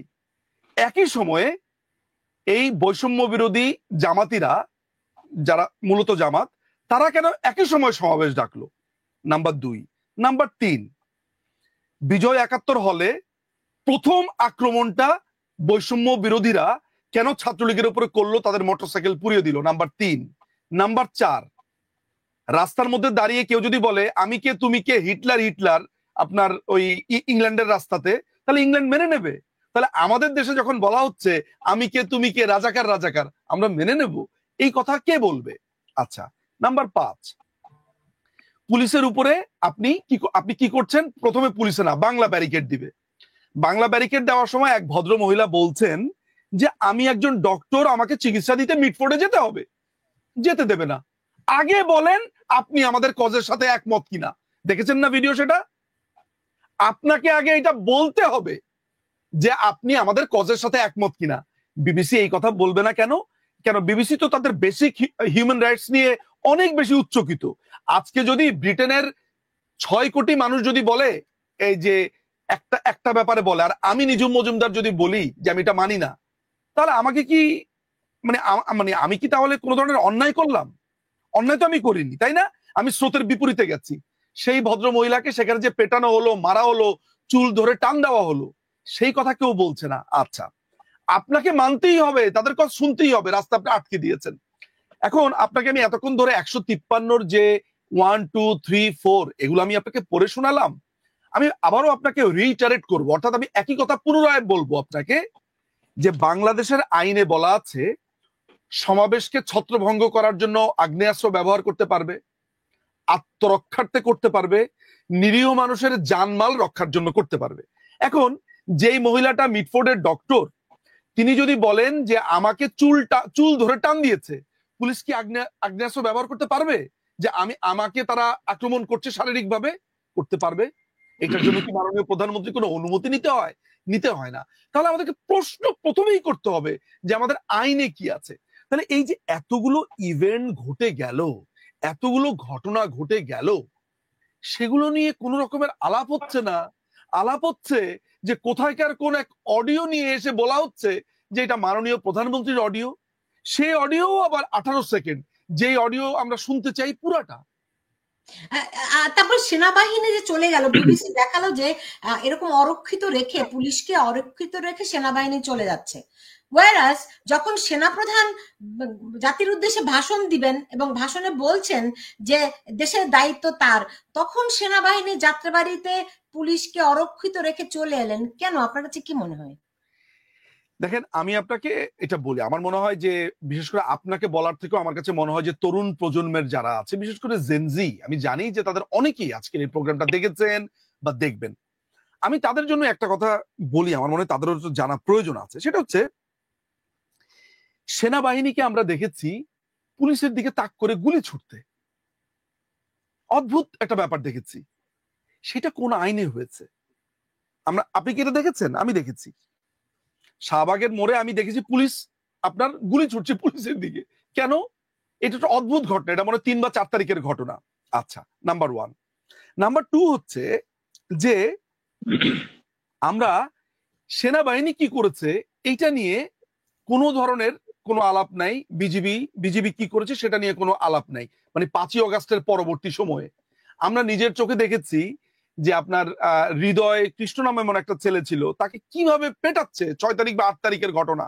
বিজিবি কিভাবে মারছে। পুলিশের যে 3000 পুলিশ সদস্য নিখোঁজ, যাদের শত শত শত শত লাশ পাওয়া গেছে এবং নিখোঁজ, এই যে এতগুলো এতগুলো এই যে একটা গণহত্যা হয়েছে, সেটার জন্য একটা কথাও নেই, মানে আনহার্ড ভয়েস। তারপরে এই যে আপনার এতগুলো হিন্দু জনগোষ্ঠীকে যে সিস্টেমেটিক কিলিং করা হলো, রাস্তাঘাটে পড়ে থাকতে দেখলাম আমরা, এগুলো নিয়ে কোনো কথা নাই। আচ্ছা, জুয়েল মোল্লার রক্তটা কি লাল না, নাকি অন্য কোনো কালারের রক্ত ছিল? এই যে জাহাঙ্গীর আলমের পিএস, আপনার গাজীপুরের সাবেক মেয়র জাহাঙ্গীর সাহেবের পিএস যে জুয়েল মোল্লা, তাকে যে 18 জুলাই ঝুলিয়ে রাখা হলো, এটা নিয়ে বিবিসির একটা কথা নাই।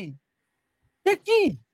আমি আপনাকে হ্যাঁ, সেটাই বলছিলাম যে আমি 18 আমি জুলাই বলেন, দেখেন দেখেন বাংলাদেশে একটা যুদ্ধ দেখেন হয়ে গেছে, কিন্তু আমার দেখেন প্রশ্ন, জি বলুন। বিবিসি এই রিপোর্টটা যদি করে থাকে এটা ইউনুসের জন্য টাকা পয়সা পে করেছে, দ্যাটস ফাইন। আমি এইটা তো আমার কোনো কিছু আসা যায় না, বিশ্বাস করেন এই ডকুমেন্টারিতে আমার কিচ্ছু আসা যায় না, কিন্তু প্লিজ এই কথাটা যেন বলা হয় যে এটা একটা অর্ডার ছিল, অর্ডারের পেমেন্ট করে দিয়েছে, ওরা ডেলিভারি দিয়ে দিয়েছে। যেমন আমার পছন্দ মতো আমি কেক অর্ডার দিলে বাসায় চলে আসে, সেইটা হলে ঠিক আছে। যদি কিন্তু তাই হয় এইটা তাহলে, যদি তাই হয় তাহলে পয়সা দিয়ে আওয়ামী লীগ কেন করছে না এসব? বা পয়সা দিয়ে তো আওয়ামী লীগ কাজ করবে না, আওয়ামী লীগ তো পয়সা দিয়ে করতে হবে কেন? যেখানে না না যেখানে যেখানে যেখানে আপনার আমরা দেখতে পাচ্ছি স্বীকারোক্তি দিয়েছে সমন্বয়করা, এইটাই তো প্রমাণ করে যে আওয়ামী লীগের পয়সা দিয়ে কিছু করতে হয় না আসলে। হ্যাঁ, ওকে, আওয়ামী তাহলে লীগের সেই একটা বিষয়গুলি, আওয়ামী লীগের শুনুন, সেগুলি আপা আমি বলি বিষয়কে সেই পয়সা দিয়ে না করুক, তাহলে যদি সত্যি হয়ে থাকে সেগুলি কেন তুলে ধরছে না আওয়ামী আপা লীগ? আপা আপা আপনি মনে হয় একটা ব্যাপারে একটু অমানবিক হয়ে যাচ্ছে আমাদের উপরে, একটা অমানবিক একটা ব্যাপার হয়েছে আপনার। ঠিক আপনি আপনার হাতের বাম দিকেই বা আপনার সামনাসামনি যিনি আছেন আমাদের রেজাউল ভাই, রেজাউল ভাইয়ের পুরো ঘটনাটা আপনি শুনেছেন মনে হয় 5 তারিখে, তাই না? রেজাউল ভাই একটা স্যাম্পল মাত্র যে বাংলাদেশ আওয়ামী লীগের নেতা কর্মীরা কি অবস্থাতে আছে। আমি আজকে ইংল্যান্ডে সেটেলড, আজকে 23 বছর ধরে এখানে থাকি, আমি আমার ব্রিটিশ পাসপোর্ট আছে, আমি ঘোরাফেরা করতে পারি, সেই কারণে আমি নানান রকমের কথা বলতে পারি। তো এক নিজু মজুমদার তো এখানে তো আপনার লক্ষ লক্ষ নেতা কর্মীরা বন্দী, 4 লক্ষ নেতা কর্মীকে বন্দী করা হয়েছে, আমাদের 100 এমপি কে অ্যারেস্ট করা হয়েছে, বাকি এমপিরা। আমি কালকে রেজাউল ভাইয়ের সাথে দেখা করেছি, রেজাউল ভাই আমার সামনে আছে, উনার চোখে মুখে ট্রমা। আরে ভাই, এগুলা তো করার জন্য আমরা তো এখনো ট্রমা থেকেই উঠতে পারিনি। আমি বলছি কথা, আজকে মাসুদা ভাট্টি বলছে, আজকে কাজী মামুন বলছে, সুশান্ত দাশগুপ্ত বলছে, অমির রহমান পিয়াল বলছে, বা আমাদের আরাফাত ভাই বলছে, আমাদের বিপ্লব ভাই 2-1টা প্রোগ্রামে এসেছে, সবাই তো ট্রমার মধ্যে আছে। আপনাকে বুঝতে হবে আমাদের উপর দিয়ে কি এক গেছে। বছর হয়ে গেছে, আপনি আপনি আমাদের বলেন না না আপা আপা বাংলাদেশের রাখেন না, সবচেয়ে ইউ বড় হ্যাভ টু নো, রাজনৈতিক দল, দাঁড়ান আমাদের দাঁড়ান দাঁড়ান, আইনে একটা কথা আছে। বাংলাদেশের সবচেয়ে বড় নো, না রাজনৈতিক না দল, বড় আপনি এগুলা বলে বাংলাদেশের আমাদেরকে সবচেয়ে শোনেন, পুরনো আমাদের না না রাজনৈতিক দল, রাখেন ক্ষমতাও রাখেন রাখেন রাখেন রাজনৈতিক দল, আপা, এগুলা এক এগুলা বছর। বলে নো, আমার এই কথাটা শুনতে হবে আপনাকে। এই যে আমাদের কাঁধে এগুলা আপনারা বলে আমাদেরকে ওভার বার্ডেন করেন, বড় রাজনৈতিক দল বড় রাজনৈতিক দল বড় রাজনৈতিক দল। 71 সালে মুক্তিযুদ্ধ হয়েছে, মুক্তিযুদ্ধ কি শুধু আওয়ামী লীগ একা করেছে? দেশের অন্যান্য জনগোষ্ঠী তো ছিল। তাহলে আমাদের উপরেই শুধু কেন দায় আসবে যে দালাল আইনের বিচার আমরা করবো আর বাকিরা বসে বসে আপনার পপকর্ন খাবে? জিয়াউর রহমানকে মেরে ফেলেছে সেটার বিচার আওয়ামী লীগ করবে, কর্নেল তাহেরকে মেরে ফেলেছে সেটার বিচার আওয়ামী লীগ করবে, খালেদ মোশাররফকে মেরে ফেলেছে, কর্নেল হুদাকে মেরে ফেলেছে, ৭৭-এ আপনার বিমান বাহিনীতে হত্যাকাণ্ড হয়েছে, এরপরে এরশাদের বিচার আমাদের করতে হবে, আমাদেরকে গ্রেনেড হামলার বিচার করতে হবে, আমাদেরকে রাজাকারদের বিচার করতে হবে, আমাদেরকে খালেদা জিয়ার উপরে অত্যাচারের বিচার করতে হবে, তারেক রহমানের উপর অত্যাচার বিচার করতে হবে, আপনার 21 আগস্টের গ্রেনেড হত্যার বিচার করতে হবে, সব আমাদেরকে করতে হবে। আপনারা বসে বসে কি করেন সুলতান আপা? আপনি তো সাংবাদিক, আপনি কটা বানিয়েছেন ডকুমেন্টারি, আমি তো বানাতে পারি না, আপনি কটা বানিয়েছেন? দায় আওয়ামী লীগের উপরে কেন? কর্নেল তাহেরের হত্যার বিচার আওয়ামী লীগকে করতে হবে কেন? জিয়া রহমানের হত্যার বিচারের জন্য প্রধানমন্ত্রীকে বারবার কেন বলতে হবে যে আমরা বিচার করতে চাই বিচার করতে চাই বিচার করতে চাই? রাজাকারদের বিচারের জন্য আওয়ামী লীগকে করতে হবে কেন? 76 বছরের পুরনো দল, 76 বছরের পুরনো দল, এই যে 32 ভাঙলো, সাধারণ মানুষ কোথায় ছিল? যখন ক্ষমতায় আসবো তখন ক্রিম খাওয়ার জন্য এগুলো আবার আসবে। হ্যাঁ, আমি কেঁদেছিলাম আপা, আমি কেঁদেছিলাম, এটা হচ্ছে তার অবদান, আমি কেঁদেছিলাম। আপনার অবদান কি? তখন আপার সামনে এসে বলবে আপা আমি ভ্যা করে কেঁদে দিয়েছিলাম। তোমারটা নামস নাই কেন? তুই ধানমন্ডিতে যদি 50,000 লোক থাকে, নামস নাই কেন? ধানমন্ডির একটা লোক নেমেছে? 32 কি শুধু আওয়ামী লীগের সম্পদ? এই কথা বলে বলে বলে বলে আপনারা আমাদেরকে প্যাম্পারিং করেছেন। এগুলা হচ্ছে এক ধরনের কুটচাল আমাদের প্রতি, আমি মনে করব। ইয়েস, এটা আমার বলতে বাধ্য হচ্ছি যে আমাদের কাঁধের উপর দিয়ে দায় চাপিয়ে দিয়ে সব আমাদের করতে হবে। একটা লোককে মেরে ফেলার জন্য, রাখেন আমি বলি আপনাকে, রেজাউল ভাইকে অসুস্থ সেজে, একটা রোগী সেজে বের হয়ে আসতে হয়েছে। কালকে হাবিবি মিল্লাত ভাইয়ের সাথে কথা বলেছি, উনি 2 ফিট বাই 4 ফুট একটা রুমের ভিতরে ছিল 7 মাস। এই লোকগুলো ট্রমা থেকে বেরোতে পারেনি, কথা বলে না, চুপ করে থাকে। আরে ভাই, আপনি বলেন আমাকে ডকুমেন্টারি বানানোর জন্য, ওর পিএস আসিফ মাহমুদের পিএস 400 কোটি টাকার, আমার কাছে 400 কোটি টাকা দেন আমাকে, আপনি আমি প্রতিদিন একটা করে আপনাকে ডকুমেন্টারি বানা দেখাবো। ডকুমেন্টারি বানাবো না, টিভি স্টেশনই বানাবো। দেন আপনি আমাকে 400 কোটি টাকা। আরে পাগল নাকি? আওয়ামী লীগের নেতা কর্মীদেরকে মেরে ফেলেছে, কেটে ফেলেছে। তাদের, আমি কলকাতাতে গেছি, তাদের থাকার জায়গা নাই, বসার জায়গা নাই। 5 জন মানুষ 6 জন মানুষ একসাথে থাকে। তাদের উপর আপনি বলছেন ডকুমেন্টারি বানান না কেন, বানান না কেন? এখানে অনেকে কমেন্টও করছে, তা আপনি বানান না কেন? দেখুন, জনগণ বলে তো কিছু নাই। জনগণকে রাজনৈতিক দলগুলো মোটিভেট করে, রাজনৈতিক দলগুলো নেতৃত্ব দিয়ে নিয়ে আসে। সেখানে যেই জনগণের কথা আপনি বলছেন, কথা বলবেন না, এইসব বাটারিং কম দেন না, এইসব মাখন আমাদেরকে বহুত লাগাইছেন। আপনারা ভালো কিসের জনগণের দায় নাই? রাষ্ট্র শুধু শেখ হাসিনা চালাবে আর আমি বসে বসে আবার লেজটা মুখের মধ্যে পুরে বসে থাকবো? শেখ হাসিনা খালি রাস্তার মধ্যে আপনার আবর্জনার বিন লাগাবে আর আমি একটা বিন বিক্রি করে দিব হচ্ছে ইয়াবা খাওয়ার জন্য। শেখ হাসিনা তার কাজ করে নেই। আনিসুল হক তো বাংলাদেশের প্রত্যেকটা রাস্তার ভিতরে আপনার ময়লা আবর্জনা রাখার জন্য বিন ব্যাগ বানিয়েছে। ওই গামজুট্টি গুলো এখান থেকে কেটে নিয়েছে। তার দায় নাই? বাংলাদেশের সাধারণ মানুষের দায় নাই? জি, রেজাউল করিম, আমি একটু আপনার কাছে আসি। সেটি হচ্ছে যে একটা পরিস্থিতি হয়েছে, কিন্তু 1 বছর তো হয়েও গেছে, তাই না? জনগণকে ঐক্যবদ্ধ করার কি প্রয়াস আওয়ামী লীগ নিচ্ছে? এখন আপনি ওই যে যদি নিজুম মজুমদারের মতো বলেন যে হ্যাঁ আওয়ামী লীগ কেন করবে, আওয়ামী লীগ কেন করবে, ব্যাপারটা তো এরকম নয়। বাংলাদেশে দুটি রাজনৈতিক আপনি যে টোনে বলেছেন না, this is not a right tone. শুধু আওয়ামী লীগ কেন বলবে এটা বলি না, আমি বলছি জনগণের দায় আছে। আপনি সব আওয়ামী লীগ আমি বলি, প্রথমে একটা ইনফরমেশন দেই। বিবিসির এই যে বানোয়াট অযৌক্তিক সাংবাদিকতার নীতিমালা পরিপন্থী যে নিউজটা, সেই নিউজের বিরুদ্ধে আজকে ফরমাল কমপ্লেইন করা হয়েছে। আমি আপনার প্রোগ্রামে থাকা অবস্থা আমি সুশান্ত দাস গুপ্তর টেক্সট পেলাম এবং ওখান থেকে যে কমপ্লেইনটা করা হয়েছে তার ডকুমেন্ট পেলাম। অর্থাৎ ফরমালি আজকে কমপ্লেইন লস করা হয়েছে। এটা একটা জিনিস। দ্বিতীয় একটা বিষয়, আমি কখনোই অস্বীকার করব না, আমি কখনো বাংলাদেশ আওয়ামী লীগকে অন্যের ঘাড়ে দোষ চাপিয়ে বা আমরা করতে পারছি না এইভাবে বলি না। এই কারণে যে আওয়ামী লীগ তো একটা রাজনৈতিক দল শুধু না, একটা প্রতিষ্ঠানে পরিণত হয়েছে। সেই 1949 সাল থেকে শুরু করে বিভিন্ন আন্দোলন সংগ্রাম, ভাষা আন্দোলন, আইয়ুব বিরোধী আন্দোলন, বিভিন্ন কিছু করতে করতে আসছে। কাজে মানুষের আওয়ামী লীগের কাছ থেকে প্রত্যাশাও বেশি। আর বাঙালি জাতির ইতিহাসে যত গৌরবময় অর্জন সবটা আওয়ামী লীগের নেতৃত্বেই হয়েছে। ফলে আমি তো একটু নেগেটিভ ভাবে বলবো যে সুলতানা যেটা বলছেন আমি তার সঙ্গে সহমত পোষণ করে বলবো যে আমাদের আরো কিছু করার দরকার ছিল। নিঝুম তার আবেগের জায়গার থেকে, তার অনুভূতির জায়গার থেকে যেটা বলেছে সেটাকে ডিনাই করছি না, কিন্তু আমাদের রেসপন্সিবিলিটিস আরো ছিল, আমরা করে উঠতে পারিনি। কিন্তু সিনারিওটা এরকম, ধরেন আমি একেবারে এক্সাক্ট একটা ফিগার বলি আপনাকে। আমাদের 3,55,071 জন দলীয় নেতাকর্মীকে গ্রেপ্তার করা হয়েছে, প্রায় 3.5 লক্ষ। আমাদের 109 জন এমপি জেলখানায় আছে, 38 জন মন্ত্রী, প্রতিমন্ত্রী, উপমন্ত্রী এবং মন্ত্রীর পদমর্যাদা সম্পন্ন ব্যক্তিরা জেলখানায় আছে। পুলিশের 2 জন ইন্সপেক্টর জেনারেল, কয়েকজন ডিএমপি কমিশনার, এসপি, মিলিটারির মেজর জেনারেল র্যাঙ্ক থেকে শুরু করে সচিব এমিলে প্রায় 200 লোক কাস্টডিতে আছে, মানে জেলখানার ভিতর আছে। যারা মুখ খুলে কথা বলতেন বাংলাদেশে, আপনি যদি ধরেন শ্যামল দত্ত, মোজাম্মেল বাবু, রূপা, শাকিল থেকে শুরু করে এরকম ভাবে আমাদের যে সকল মানুষগুলো কথা বলার মতো, তাদের জেলে যেমন আছে, তার বাইরে যারা গণমুখী কথা বলতেন তাদের সবাইকে বিভিন্ন মামলা আসামি দেওয়া হয়েছে। 600 মামলায় 261 জন সাংবাদিককে আসামি করা হয়েছে। অ্যাক্রেডিটেশন কার্ড বাতিল করে দেওয়া হয়েছে। টেলিভিশনের 4 জন ছাড়া সবাইকে একটা নোটিশের মধ্য থেকে প্রত্যেককে চাকরিচ্যুত করা হয়েছে। 3টি পত্রিকা আমি নাম বলি, প্রথম আলো, ডেইলি স্টার এবং নিউ এজ, এই 3টে বড় পত্রিকা ছাড়া অধিকাংশ পত্রিকা এবং টেলিভিশনের যারা chief news editor, chief reporter, editor, তাদের সবাইকে অফিস থেকে বের করে দেওয়া হয়েছে। এরপর আপনি আসেন উপজেলা চেয়ারম্যান, উপজেলা ভাইস চেয়ারম্যান, পৌরসভার মেয়র, কাউন্সিলর, সিটি কর্পোরেশনের মেয়র, কাউন্সিলর, তারপরে এইভাবে আবার বিভিন্ন শিক্ষা প্রতিষ্ঠানের ইলেক্টেড বডিতে যারা প্রায় 7,000 নির্বাচিত জনপ্রতিনিধিদেরকে কলমের এক খোঁচায় সবাইকে বের করে দেওয়া হয়েছে এবং মোস্ট অফ দেম তারা মামলার আসামি।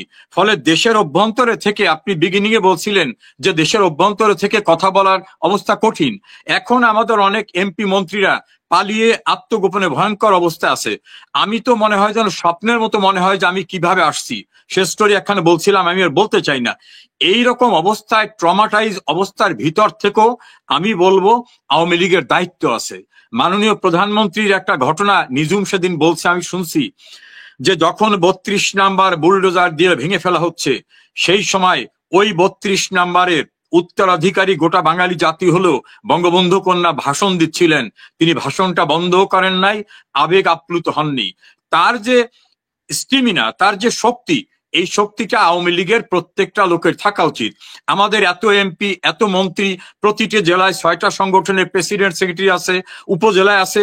অন্তত ডিজিটাল ব্যবস্থাটা তো বাংলাদেশে শেখ হাসিনা করে দিয়ে আমার ডাইরেক্ট মিটিং করতে না দিক, এখন তো আমরা করতে পারতেছি, কেউ আমরা টেলিগ্রাম গ্রুপে, কেউ হোয়াটসঅ্যাপ গ্রুপে করতেছি, কিন্তু আমাদের আরো অ্যাক্টিভ হওয়া উচিত।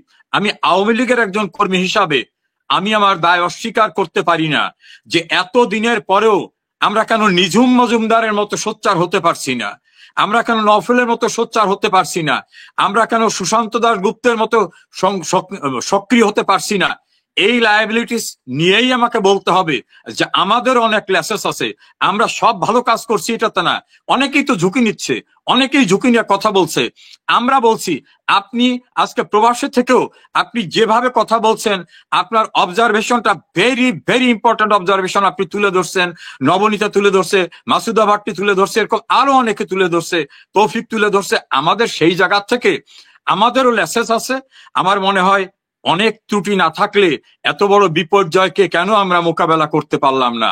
আমাদের সাংগঠনিক শক্তি আরো স্ট্রিক্ট হলে, আমরা যদি পলিটিক্যাল প্রোগ্রামটাকে উইথড্র না করতাম, তাহলে আমাদের লোক ঢাকায় লক্ষ লক্ষ লোক থাকলে ওই মেটিকুলাস ডিজাইন দিয়ে কিচ্ছু করতে পারতো না। আমাদেরও যে ভুল নাই এ কথা আমি বলবো না, আমরা সব করেছি ভালো এটা বলবো না। আমাদের আশপাশে যারা ছিল বিভিন্ন প্রশাসনের লোক, তারাও যে মিসলিড করে নাই, তারাও যে বিশ্বাসঘাতকতা করে নাই, তারা যে গুপ্ত হয়ে এখানে ঢুকে বিশ্বাসঘাতকতার ভূমিকা অবতীর্ণ হয়নি, এ কথা আর এখন আমি বলি না। এই কারণে আমার মনে হয় আমাদের অনেক লেসেস আছে, সেখান থেকে আমাদের শিক্ষারও আছে। আমার বিশ্বাস এই শিক্ষার থেকে আমরা অ্যাক্টিভ হয়ে যেখানে এগিয়ে যাওয়ার চেষ্টা করতেছি, দেশের অভ্যন্তরে আপনার যে প্রশ্নটা আমি সংক্ষেপে জবাব দেই, আমরা মাননীয় প্রধানমন্ত্রী লয়ারদের সঙ্গে, সাংবাদিকদের সঙ্গে, ডাক্তারদের সঙ্গে প্রতিটি জেলায় জেলায় মিটিং করতেছেন। কারণ আওয়ামী লীগের প্রাণ শক্তি হচ্ছেন শেখ হাসিনা, আর উনি বলেন আওয়ামী লীগের সম্পদ হচ্ছে তৃণমূলের লোক।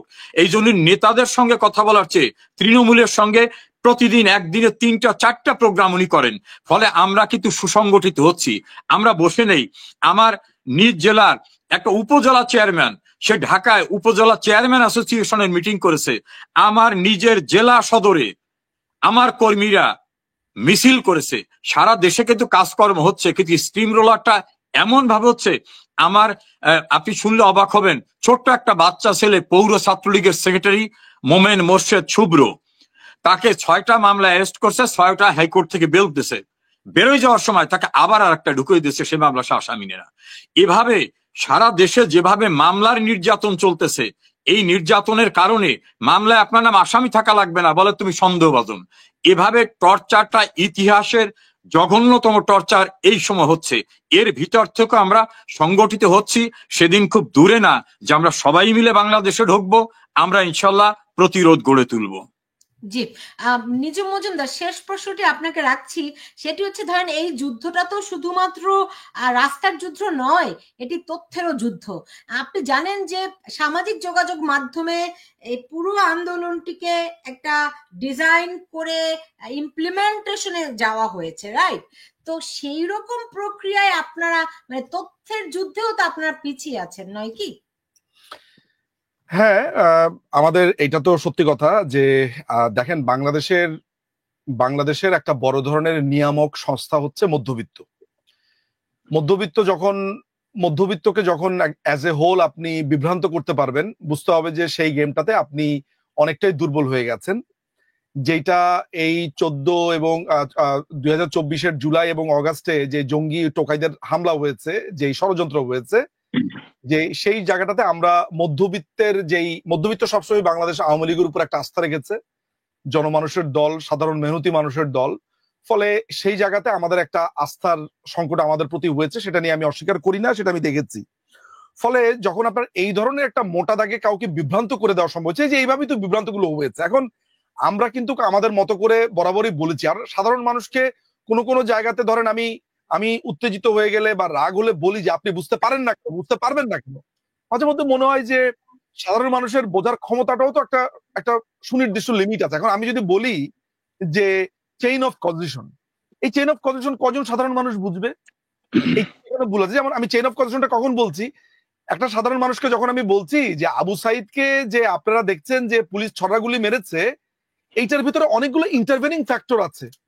যদি একটা ঘটনা দিয়ে আরেকটা ঘটনাকে ওই ইন্টারভেনিং ফ্যাক্টরটা এসে যায়, তখন এই যে প্রবাহটা এটা কেটে যায়, এটাকে আমরা বলি চেইন অফ কজিশন।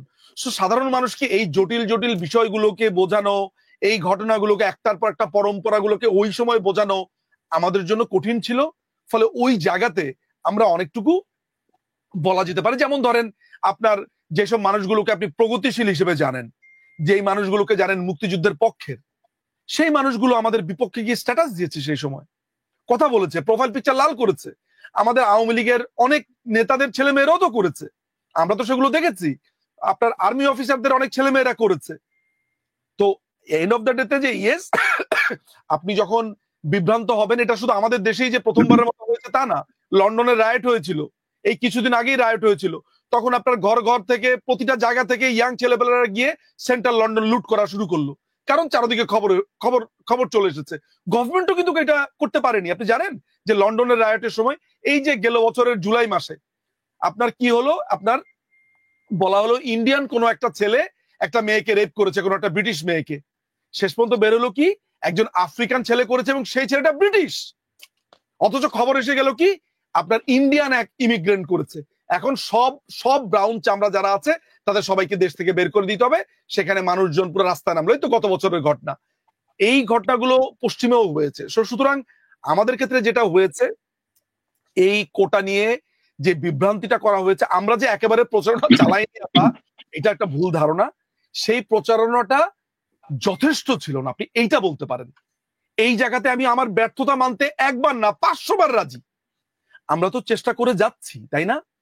আপনার এক নিজুম মজুমদারকে আটকানোর জন্য তার চ্যানেলে স্ট্রাইক দিতে হয় কেন? শফিকুলদের বিটিআরসি থেকে দুদিন পর পর চিঠি পাই, আপনার ওই যে নোটিফিকেশন পাই, বিটিআরসি অমুক ব্লক করে দিয়েছে, তমুক ব্লক করে দিয়েছে। ইন্ডিয়াতে যাতে চ্যানেল না দেখতে সমানে রিপোর্ট করছে। তাহলে এক নিজুম মজুমদারকে আটকানোর জন্য, এক অমিপিয়ালকে আটকানোর জন্য, এক সুশান্ত দাশগুপ্তকে আটকানোর জন্য, তার মানে এখনো আমি বলছি যে আমাদের দলে এখনো অনেক কিছু বাকি আছে। এখনো সবাই যে নেমেছে তা না, তবে এই অবস্থাটা থাকবে না। বাংলাদেশের মানুষ এই গত 10 মাসে আমরা কিছু না করার ফলেও মানুষজন দেখেন কিভাবে আমাদের পক্ষে চলে এসেছে। মানুষজন আশ্চর্য হয়ে গেছে যে এত বড় প্রতারণা তাদের সাথে। এই যে আজকে যে বিবিসি করলো, আপনাকে আমি একটা কথা বলি। আচ্ছা, বিবিসির যে সাংবাদিকটা ছিল বাংলাদেশে, আকবর, এই আকবর এখন ব্রিটেনের হাই কমিশনার হয়েছে। এই চিমসো মুখোটা আপনার কি করেছে, এখন সে ব্রিটেনের হাই কমিশনার, বা আপনার হাই কমিশনার তো না, ব্রিটেনের প্রেস মিনিস্টার। আচ্ছা, আপনি আমাকে বলেন তো, যেই মানুষটা সেনাবাহিনী থেকে অবসর নেওয়ার পরে, তার পিএলআর শেষ হওয়ার পর তিনি যখন কোনো একটা দলে যোগদান করে, তার মানে কি আপনি এটা বুঝে নেন না যে এই দলটার প্রতি তার আগের থেকেই এক ধরনের ভালোবাসা বা অনুরাগ ছিল তো? তা না হলে ওই দলে সে কেন যোগ দেয়? একইভাবে বিবিসির সাংবাদিক যখন এই 5ই আগস্টের পরে প্রেস মিনিস্টার হয়, তাহলে আমরা কি ধরে নেব যে ইউনূসের সরকারের প্রতি তার অনুরাগ ছিল? তাহলে তাকে কেন ওইখানে প্রেস মিনিস্টার বানানো হলো? তো যেই পত্রিকার বা যেই সংস্থার একজন সাংবাদিক ইউনূসের পার্টি করে, ইউনূসের দলের একজন ব্যক্তি, সেই চ্যানেলকে আপনি ঠিক কিভাবে ক্রেডিবল বলছেন আমি জানি না। ইয়েস, একটা সময় ছিল আমি দেখেছি আমার আব্বা রাত্রে 10টায় বিবিসির সংবাদ শুনতো। বলা হতো যে বিবিসি যদি রাত্রে রেডিওতে যেটা বলবে সেটাই বাংলাদেশে ঘটে যায়। একটা সময় ছিল। আমি মানবো না, আপনারা তো এবার জেনে থাকার কথা। এরশাদের আমলেও ছিল, আমার মনে আছে। এরশাদের আমলে প্রতিদিন আমরা বিবিসি চ্যানেল ঘুরিয়ে শুনতাম বিবিসি কি বলে। এখন কি আছে? এখন আমরা কি দেখতে পাই? বিবিসির সাংবাদিক সুযোগ পেয়ে হয়ে যায় বাংলাদেশের প্রেস মিনিস্টার। আমি আমরা বিবিসি দেখেছি এই ধরেন AFP লন্ডন সাংবাদিক, বিবিসি না আমরা দেখেছি কথা কি বলতে পারি না, তবে AFP আমি আমি কি আমি বলতে পারেন না, শুনেছি কি বলতে পারেন না, কি বলতে পারেন না, বুঝি নাই, কি বলতে পারেন না? লন্ডন বিবিসির কথা আমি বলতে পারি না, কিন্তু বাংলা লন্ডন মানে আমি তো বিবিসি লন্ডন বাংলা বাংলার যেটা, কথা বলছি, আমি তো বিবিসি অ্যাজ এ হোল বলছি না। রাইট, বিবিসি বাংলার কথা বলতে পারি, তাদের নামে আপনার অভিযোগ আছে আমি তারা আপনাকে তিনটা meticulous চ্যানেলের design কথা এর অংশ। বলি, না না আপনাকে আমি তিনটা চ্যানেলের কথা বলি। একটা হচ্ছে আপনার এএফপির যেই ব্যুরো চিফ ছিল, সে এখন প্রেস সচিব। তাহলে সে একটা নিরপেক্ষ লোক কখনোই ছিল না। নিরপেক্ষ লোক হলে সে কি এইখানে যোগদান করতো? করতো না। সে বলতো যে না, আমি একজন নিরপেক্ষ সাংবাদিক, আমি কেন কোনো একটা পার্টিজান বা কোনো একটা এইভাবে এরকম একটা সিচুয়েশনে আমি অংশীদার হব।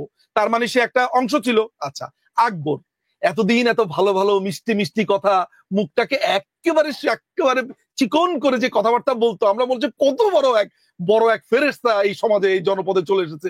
কি দেখলাম? দেখলাম সুযোগ পেয়েই সে হয়ে গেছে আপনার ব্রিটেনের প্রেস মিনিস্টার, তাই তো?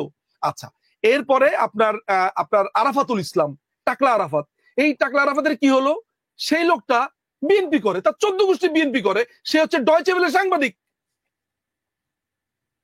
আপনি আমাকে মাঝে মধ্যে এগুলা বলতে শুনেন, এই যে আমি এইভাবে বিশেষণ দিয়েছি, এদেরকে আমি বিশেষণ দিয়েই কথা বলবো। আমি জানি যে আপনারা হয়তো অনেকে এটা ভালো লাগবে না, কিন্তু আমি এমনিই কথা বলবো, এমনি এদের সাথে কথা বলা উচিত। না, আমি একটা অনুসন্ধান করছি মিডিয়া কিভাবে মেটিকুলাস ডিজাইনের অংশ হলো, নিশ্চয়ই আমি খুব শিগগিরই সেটি প্রকাশ করব।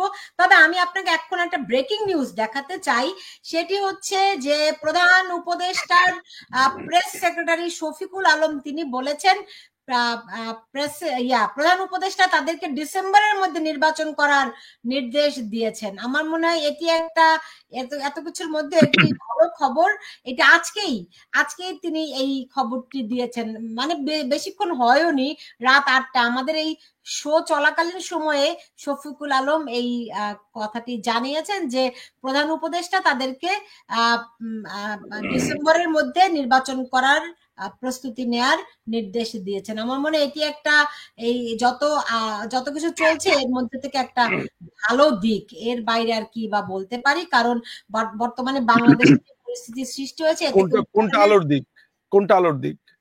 আলোর দিক হচ্ছে যে একটা নির্বাচন হওয়া, যে নির্বাচনের যে কোনো মানে বিকল্প আপনার নেই। কাছে এত আনন্দ লাগছে যে জামাত আর বিএনপি দুই ভাইয়ের কাঁধে হাত রেখে ইলেকশন করবে? এতক্ষণ ধরে তো বলার সময় তো বাটার কম মারেন নাই যে আওয়ামী লীগ বড় দল, এই দল, খালি নির্বাচনের সময় আওয়ামী লীগ নেই, তাতে আপনার অনেক খুশি কেন সুলতানা আপা? না নির্বাচনে আওয়ামী লীগ থাকবে না, কথা তো কেউ এখনো বলেনি। না, আওয়ামী লীগ বলে নাই কেন? আওয়ামী লীগ এখন নিষিদ্ধ দল, নিষিদ্ধ না, দল। নিষিদ্ধ দল নয়, আওয়ামী লীগের কার্যক্রম নিষিদ্ধ। না এইটা এই আনন্দিত হওয়ার কিছু না, এটা ব্রেকিং ও মনে হচ্ছে। দেখুন, নির্বাচন ছাড়া এই পরিস্থিতি থেকে তো উত্তরণের আর কোনো উপায় কি আছে? না যেখানে আওয়ামী লীগই নেই সেখানে নির্বাচন আওয়ামী লীগ নেই, আওয়ামী লীগ কেন আসে না সেটা তো আওয়ামী লীগকে ঠিক করতে হবে, তারা কেমন করে আসবে? আওয়ামী লীগ কেন আসে না বলতে, আপনি আমার দল ক্ষমতাতে, আপনার ক্ষমতা আমি এই আওয়ামী লীগের 15 আবার আমরা বছর যখন আসবো তখন আমাদেরকে নিয়ে ডকুমেন্টারি বানাবেন কেন? আপনি প্রোফাইল পিকচার লাল করেন নাই? নো, আমি জীবনে প্রোফাইল পিকচার লাল আপনি আপনি আপনি স্টুডেন্টদের পক্ষ নেন নাই? আমি স্টুডেন্টদের পক্ষ নিয়েছি 18 জুলাই পর্যন্ত। 18 জুলাই কেন নিয়েছেন আপনি? আপনি তো আমরা ওনাকে নিয়ে, উনি এই অনুষ্ঠানের সঞ্চালক, ওনাকে নিয়ে আমরা এই বিষয়টি না যাওয়া উত্তম। পক্ষ নিয়েছিলাম 18 জুলাই পর্যন্ত। আমার দেশের পুলিশ আমার দেশের ছাত্রদেরকে মারছে, এটি তো বিপক্ষে আমি অবস্থান নিব, এটাই আমার। তার মানে কি আপনি নিজেও বিভ্রান্ত হয়েছেন? এটাই বলছি যে আপনার মতো। দেখুন, তাহলে সরকার আমাদেরকে সঠিক তথ্য দিতে পারেনি, আমি কেন বিভ্রান্ত হব? এখন আপনি সঠিক তথ্য কিভাবে পেলেন? আমি আমার বিভিন্ন সূত্রের মাধ্যমে জানতে পেরেছি যে এটি একটা জঙ্গি হামলা ছিল। জি, আপনার তখন সূত্রটা কোথায় ছিল? আমি তো বাংলাদেশ নিয়ে কাজ করতাম না, একটা অনুসন্ধানী সাংবাদিক হিসেবে যতটুকু খবর রাখার আমি ওইটুকু পর্যন্ত রাখতাম। আমার মনে হয় নিজেও আমরা ব্যক্তিগত পর্যায়ে আলোচনাটা না যাওয়া ভালো। আপনি দেখুন, গত 15 বছর আওয়ামী লীগের 15 বছর সবসময় বিএনপি ওয়ালারা বলেছে আমাদেরকে তো মাঠে দাঁড়াতে দেয় না, আমাদেরকে তো এরকম অত্যাচার নির্যাতন হামলা মামলা দিয়ে অতিষ্ঠ করে রেখেছে।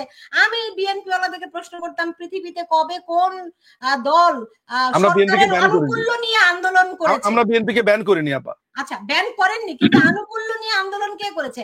আর আওয়ামী লীগ তো বহুবার ব্যান্ড হয়েছে, এর নতুন কি? এটা তো ডাল ভাত। না সেটা তো আওয়ামী লীগেরটা বুঝবে, সেটা তো আলাদা জিনিস। কিন্তু আপনাকে আমি যে কথাটা বোঝার চেষ্টা করছি যে দুটো ব্যাপার। একটা হচ্ছে যে আপনি যে নির্বাচন শুনে যে উচ্ছ্বসিত হলেন, এটাতে আমার এক ধরনের বিষয় আছে। আর দ্বিতীয় ব্যাপার হচ্ছে আপনার মতো এমন একজন পথিতযশা সাংবাদিকও বিভ্রান্ত হয়েছে, তাহলে লেট অ্যালোন আদার পিপল। এটাই বোঝাতে চেয়েছি, আর কিছু না। দেখুন এই ইটস নাথিং পার্সোনাল। রেজাউল করে এত উত্তেজিত হলে হবে না নিজুম মজুমদার। রেজাউল করিম আমাদেরকে যদি একটু বলেন যে বিভ্রান্ত যদি মানুষ হয়ে থাকে সেই বিভ্রান্ত দূর করার দায়িত্ব তো সরকারের, সরকার কেন সেই আলোচনা সেখানে আবার ব্যর্থ হলো তাহলে? বলুন। আচ্ছা, আমি আপনার এই প্রশ্নের জবাব দেওয়ার পূর্বে একটা মেসেজ দেই যে কেন আওয়ামী লীগ কাজ করছে না, এরকম কিছু কথা আপনি বলেছিলেন।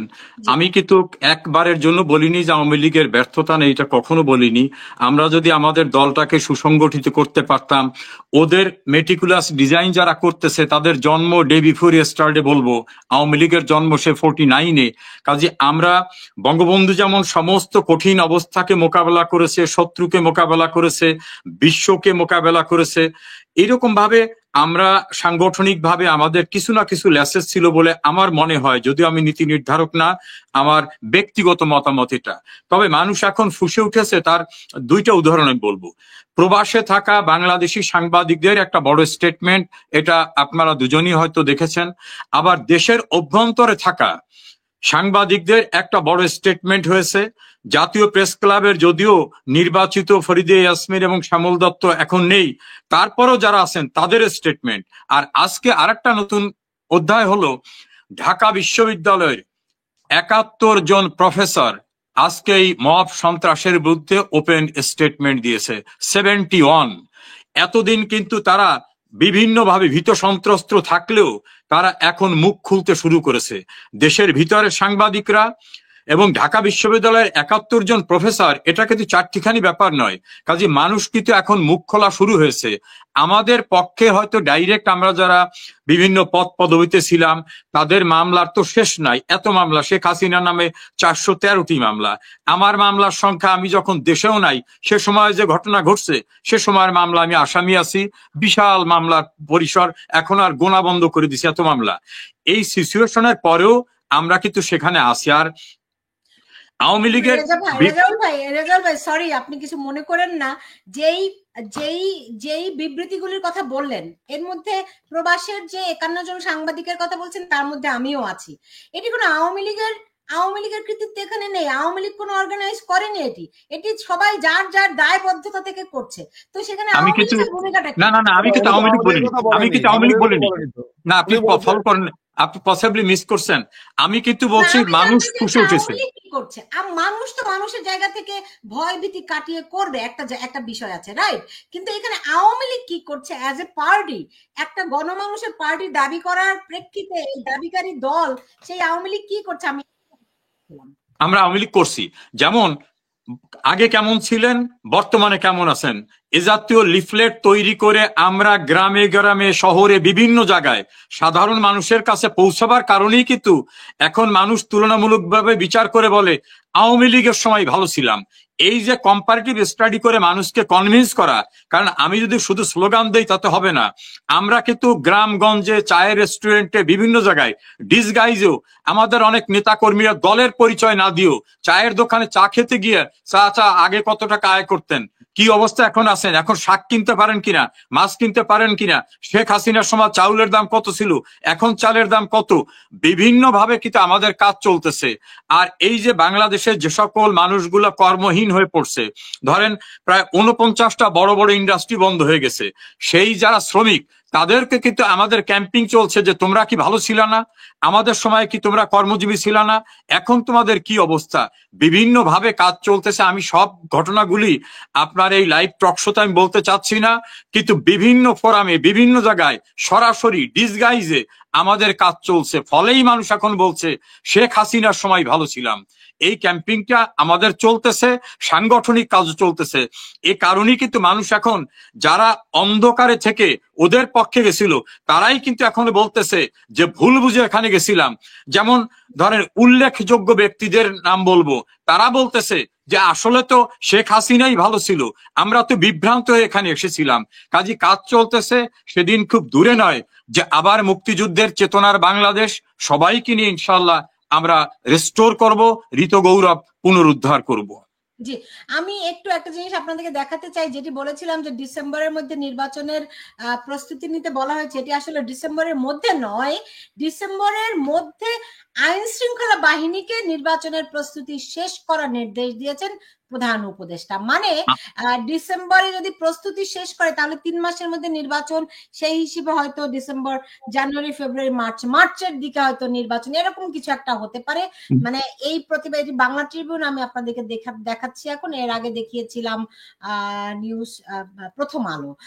ফলে যেটি মানে মূল বিষয়টি হচ্ছে ডিসেম্বরের মধ্যে তারা নির্বাচনের প্রস্তুতি নিতে বলেছে, এবং হয়তো তারপরের 3 মাস পরে গিয়ে 3 মাসের মধ্যে নির্বাচন হবে, এমনটি।